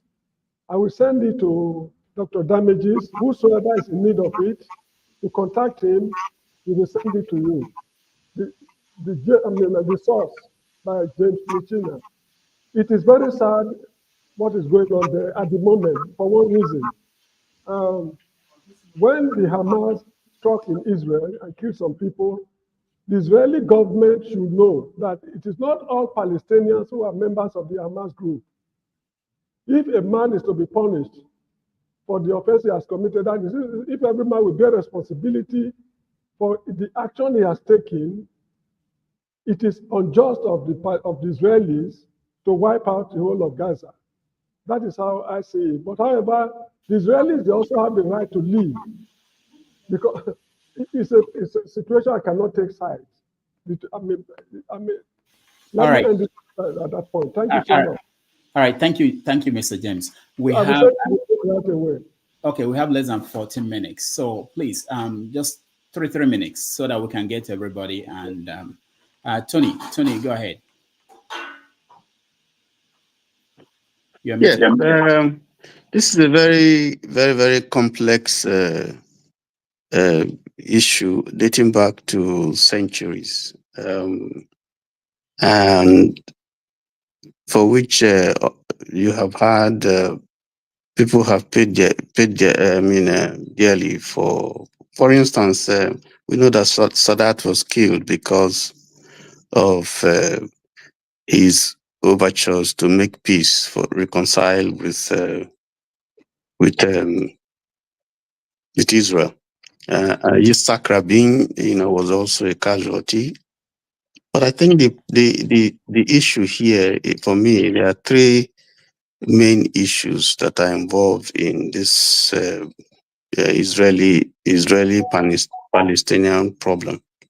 There are strategic interests, there are political interests, and there are religious interests. If you look at the religious interests, you have ultra-Jewish nationalists who feel that that land was given to them by God, so and they are uncompromising in letting go. And then on the part of the other side, you have fundamentalists, Muslim fundamentalists, radicals who feel that Israel, took their land, and they are also not compromising. But so when you have issues like that involved that are so sensitive, emotional, like religion, and then of course you have the political considerations there, it is difficult, to sort out. So that's why we have this issue dragging on, for long. I think that perhaps the best solution would be this 2-state solution that America has been mediating. There's been David Accord. There's so many. The international connection by the UN and so on, for me, is political. And I don't think that will help the situation. I think until the Palestinians and the Israelis see themselves as children of descendants of Abraham, of one father, and they are ready to put away external influences from Iran, from Lebanon, from those people who are pursuing ultra nationalist and religious sentiments. I think that would be the beginning of real talks for settlement. But now, I don't think. I think that this whole issue will continue for a long time. All right, thank you, Tony. Let's go to Man of Prestige. 2 minutes. We now have less than 3 minutes for everybody. Okay, I'm not going to be long. Yeah, I think it's a very complex situation we have over there. It goes back to biblical age. I mean, there's some narrative that was painted here that Israel has proposed. Yeah, Israel on 2 occasions. If you look at the Camp David Accord, that Bill Clinton initiated, they proposed, but people are doubting whether it was genuine, their proposal, But having said that, I think the problem they're having is that, West Bank, because what Israel was proposing was about 80%. So the Palestinians are not willing to hear that. They want to hold their land, and they want all those Jews, in the West Bank to leave and go back to Israel. But that's their, that's their land. That's all they know. So it's a very complex situation. I don't know how that's going to be resolved. So you can't just stay here and blame, Of course, I regard the Hamas wing of the Palestinians. You can't call out the whole Palestinians terrorists. It's that Hamas wing that pretty much hijacked that country. They are not willing to yield to any kind of compromise. So is Israel sincere? And to my own opinion, to a certain extent, they are sincere, but they have to come to the table. Sometimes you have to willing to take and give. That's what you have to take. You can't just say you want 100% of the land, and that's it. And speaking about what's actually going, we're talking about Netanyahu right now. I think it was KJ that made a narrative, because you have 2 or 1 people that taking a picture of you that make you to that means they like you. And Dr. Rudolph, you gave him a right book, just because an example about Tinubu. I mean, there's a lot of Agbado that be sleeping to justice to Tinubu, but that doesn't mean he's very popular. I think what's actually happening right now, because of Netanyahu has the corruption case against him. I'm not saying they don't like him, and but he has the corruption case against him, so he's not willing to leave that position, because that is the only way he's going to stay in power. Because if you leave that position, he might go to jail. I mean, that's where see. I'm an Israelite. I'm a pro-Israelite, so let people not get confused. Like I'm for Palestinian. That particular wing, Hamas wing, is a terrorist organization. So let's call it what it is. Thanks. All right, thank you. AY. Good afternoon from here, everyone. So quick one. So first of all, the man that was speaking, the video Dr. Rudolph played, it's not just that man. It's not just that man. That's the president of America. He has, even if he's not going there right now, he has the information we don't have. They still have classified information. So we need to make that clear. And with all those things he pointed out in that interview, I don't think we should be asking for what is going on. He's telling you this is the problem, but there's nothing you can do. He's telling you there are people that don't want this to be resolved. I don't know what's wrong with us. People claim they read all kind of books. I don't know why you could not find the problem that is going on between Israel and Palestine. These are just kind of like easy issues. Two-state solution. How do you have a two-state solution where you are encroaching on people's land? Honestly, that story, I don't want to go back to it. It's too long. I'm going to waste my time. But I feel we should be human. I know what is going there, just criticize it. It's just wrong. But where I want to come in is going forward, the threat, Iran strike Israel, In my assessment, there is no way Israel is not going to strike back. But again, for Iran to be able to strike Israel, it shows that they are not doing it alone. Russia must have given them go ahead 100%. You got to strike, but don't kill civilians, which is what they did. And there is no way Israel are not going to strike back. Our fear should be, what are they going to do? Are they going to strike to the point that this is going to escalate? It's going to be like regional war in the Middle East. If there is a regional war in the Middle East, then we should be thinking of the part we are going to play as an African country, how it's going to affect us basically. So oil price is going to go up, no doubt. So a lot of other things will happen, but my prayer is this should not happen because Russia have interest in Middle East, America have interest in Middle East. In summary, the problem of the Israel-Palestine issue, it is all about America. If America are ready for that problem to be resolved, it will be resolved. But watch that video again and listen very well. The president is saying it all. There is no more. So you want to know. Don't think you know more than the president of America. Thank you. All right. Thank you, AY. Paul, welcome to the show. Thank you, Doctor. Doctor, when we talk about this Israel-Palestine issue, there's a whole complex issues around it. First of all, people should just understand that Israel is just a proxy war by America. America tried to dominate that area. It is simple and clear. And even the America understand that if they can do that, they tried it, they understand that the biggest problem around that territory is Egypt. The country that gets the highest grants in the world from America is Israel. Israel is getting almost $4 billion. Egypt is number 2, is getting up to $2 billion, again, from the same America. You understand? So when you look this problem, you go beyond what we are seeing here and there. You understand? Okay, now look the Iran thing. I just want to touch a little bit because of the time that I don't have. When you look the Iran thing, when Iran launched the last time, they shoot all those weapons down. Where did they shoot those weapons down? They shoot this weapon down. Saudi Arabia, Bahrain, Jordan. All these are American allies that shoot down. Now, Iran now is also threatening that if they shoot a weapon from Saudi Arabia, from Bahrain, from Jordan, which means is a war, now Iran threatening that if they shoot any of their refinery or their nuclear sites, they're going to launch back to Saudi Arabia. Now, the Saudis now, the Qataris now, they are begging the US again. You understand? So if I don't even talk about the US. I don't even want to talk about Israel and Netanyahu with his own bipolar.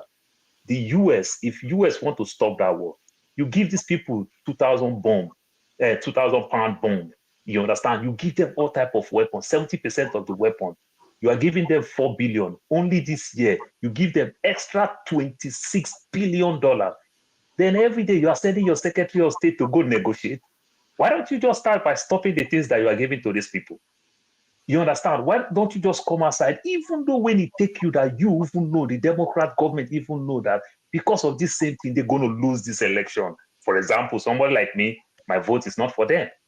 You understand? But they are so carried away with this thing. They so like it so much. They so believe that it's an American thing, that they must fight war. This Democrat ideology and everything, that they must fight war. It's just so barbaric. So they don't even have a way of even calling themselves back because they are so immune to it. You understand? They get so addicted to it. So there's no way they can go back. And it will cost them this election. So it's more of an American before we even want to dig deep to Israel. But doctor, one thing that I always say all the time, if you see somebody like Kamala Harris come here and talk all these things October 7, they make me laugh. Where did America stop and have relationship with Japan? Where did America stop and have relationship with Germany? Can they find that with this thing that is going on?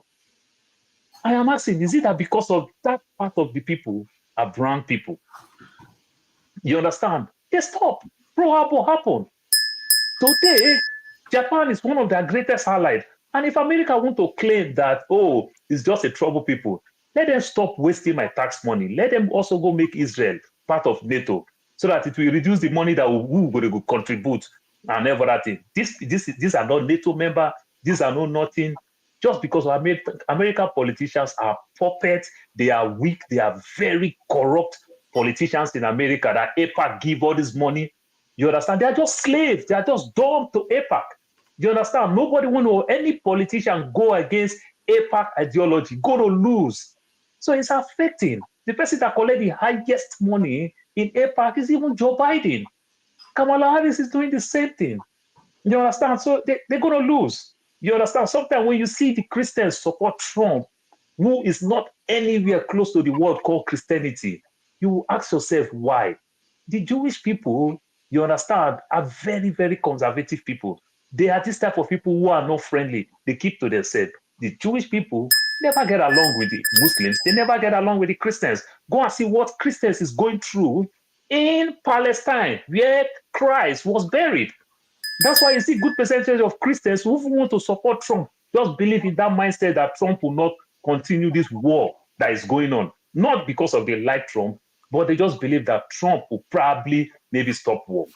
This is my take for now. But All right, Dr. Dami, can you ask for something? No. We don't have time. Trump is going to come and wave his magic hand. The war going to end. No, just because for 4 years, Trump didn't initiate new war. That's why. You don't make sense. You are not educated the way I thought you are. Forefathers, before I hand over to you, or we end this, I don't know if you set up your stream, but I want to hear what you think about Palestinian and Israel and what is going on in the Middle East. Thank you for having me, Dr. Rudolph, and greetings to everybody on the panel, the chat, and to the viewers. I think I will borrow from Ta-Nehisi quotes of America. There are certain things that are just fundamental. If you're oppressing people and you won't let them go, that is wrong on every front. There is no excuse for that. And you wouldn't let the people go, you wouldn't let them stay. In other words, one way or the other, you want to get rid of them. That's at the core of this problem. And we know that America, for some reason, for various reasons, they support Israel for what they are doing. And when you see evil, you can recognize it. It doesn't have to, you don't have, see, by default, I should be supporting Israel, shouldn't I? I speak to Israelis almost every day, actually. Israelis are actually on the ground. And even they will argue, they will make all kinds of excuses, but in the end, they will tell them, you are the one holding on other people. You are the one not letting other people go. You don't want them to join your country because you want your country to be Jewish supremacist nation, and you don't want them to be free. What is the problem? You have peace with Jordan, you have peace with Egypt, so somehow you cannot have peace with Palestinians. No, we all know why. They want the land. And if we pretend as if that is not what is going on, you're just lying to yourself. That is the truth of the situation. Until they decide that this stuff is getting out of control, because they've been warning them for a long time, this stuff is going to get worse, this stuff is going to get, and it's getting worse every single round of the fighting is getting worse and worse. To the point where, you noticed that last weekend, they were thinking they were going to attack. Then suddenly they heard that there was an earthquake in Iran. An earthquake that read 4.4 on the Richter scale. And it turns out that some people are suspecting that they were testing nuclear weapons. Guess what? If Iran is nuclear, now this stuff has gone up again. You see the spiraling out of human greed for land. And this comes back to us. The land we have, we take it for granted. Look at how they are killing each other for a tiny bit of land. And we take our own for granted. But sooner or later, we'll have to defend our own too, because history suggests that if we keep ourselves the way we are right now, that is what is going to happen to us. Thank you.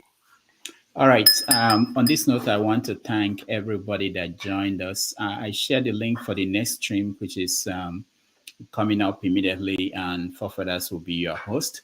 Thank you all for joining us, and join the next stream and continue the conversation. I appreciate everybody. Those that supported us, those on the comment section, will be back. I'll be back tomorrow for 90 Minutes Africa with Pa Ikide. So please join Forefathers and on the next stream, and all the best. How did these guys manage to get in so quickly? I've not even started the stream. They're already at the backstage. Some people are already at the backstage. Yeah, I shared the link. Thank you, everybody. Nice. Okay. All the best. Yeah.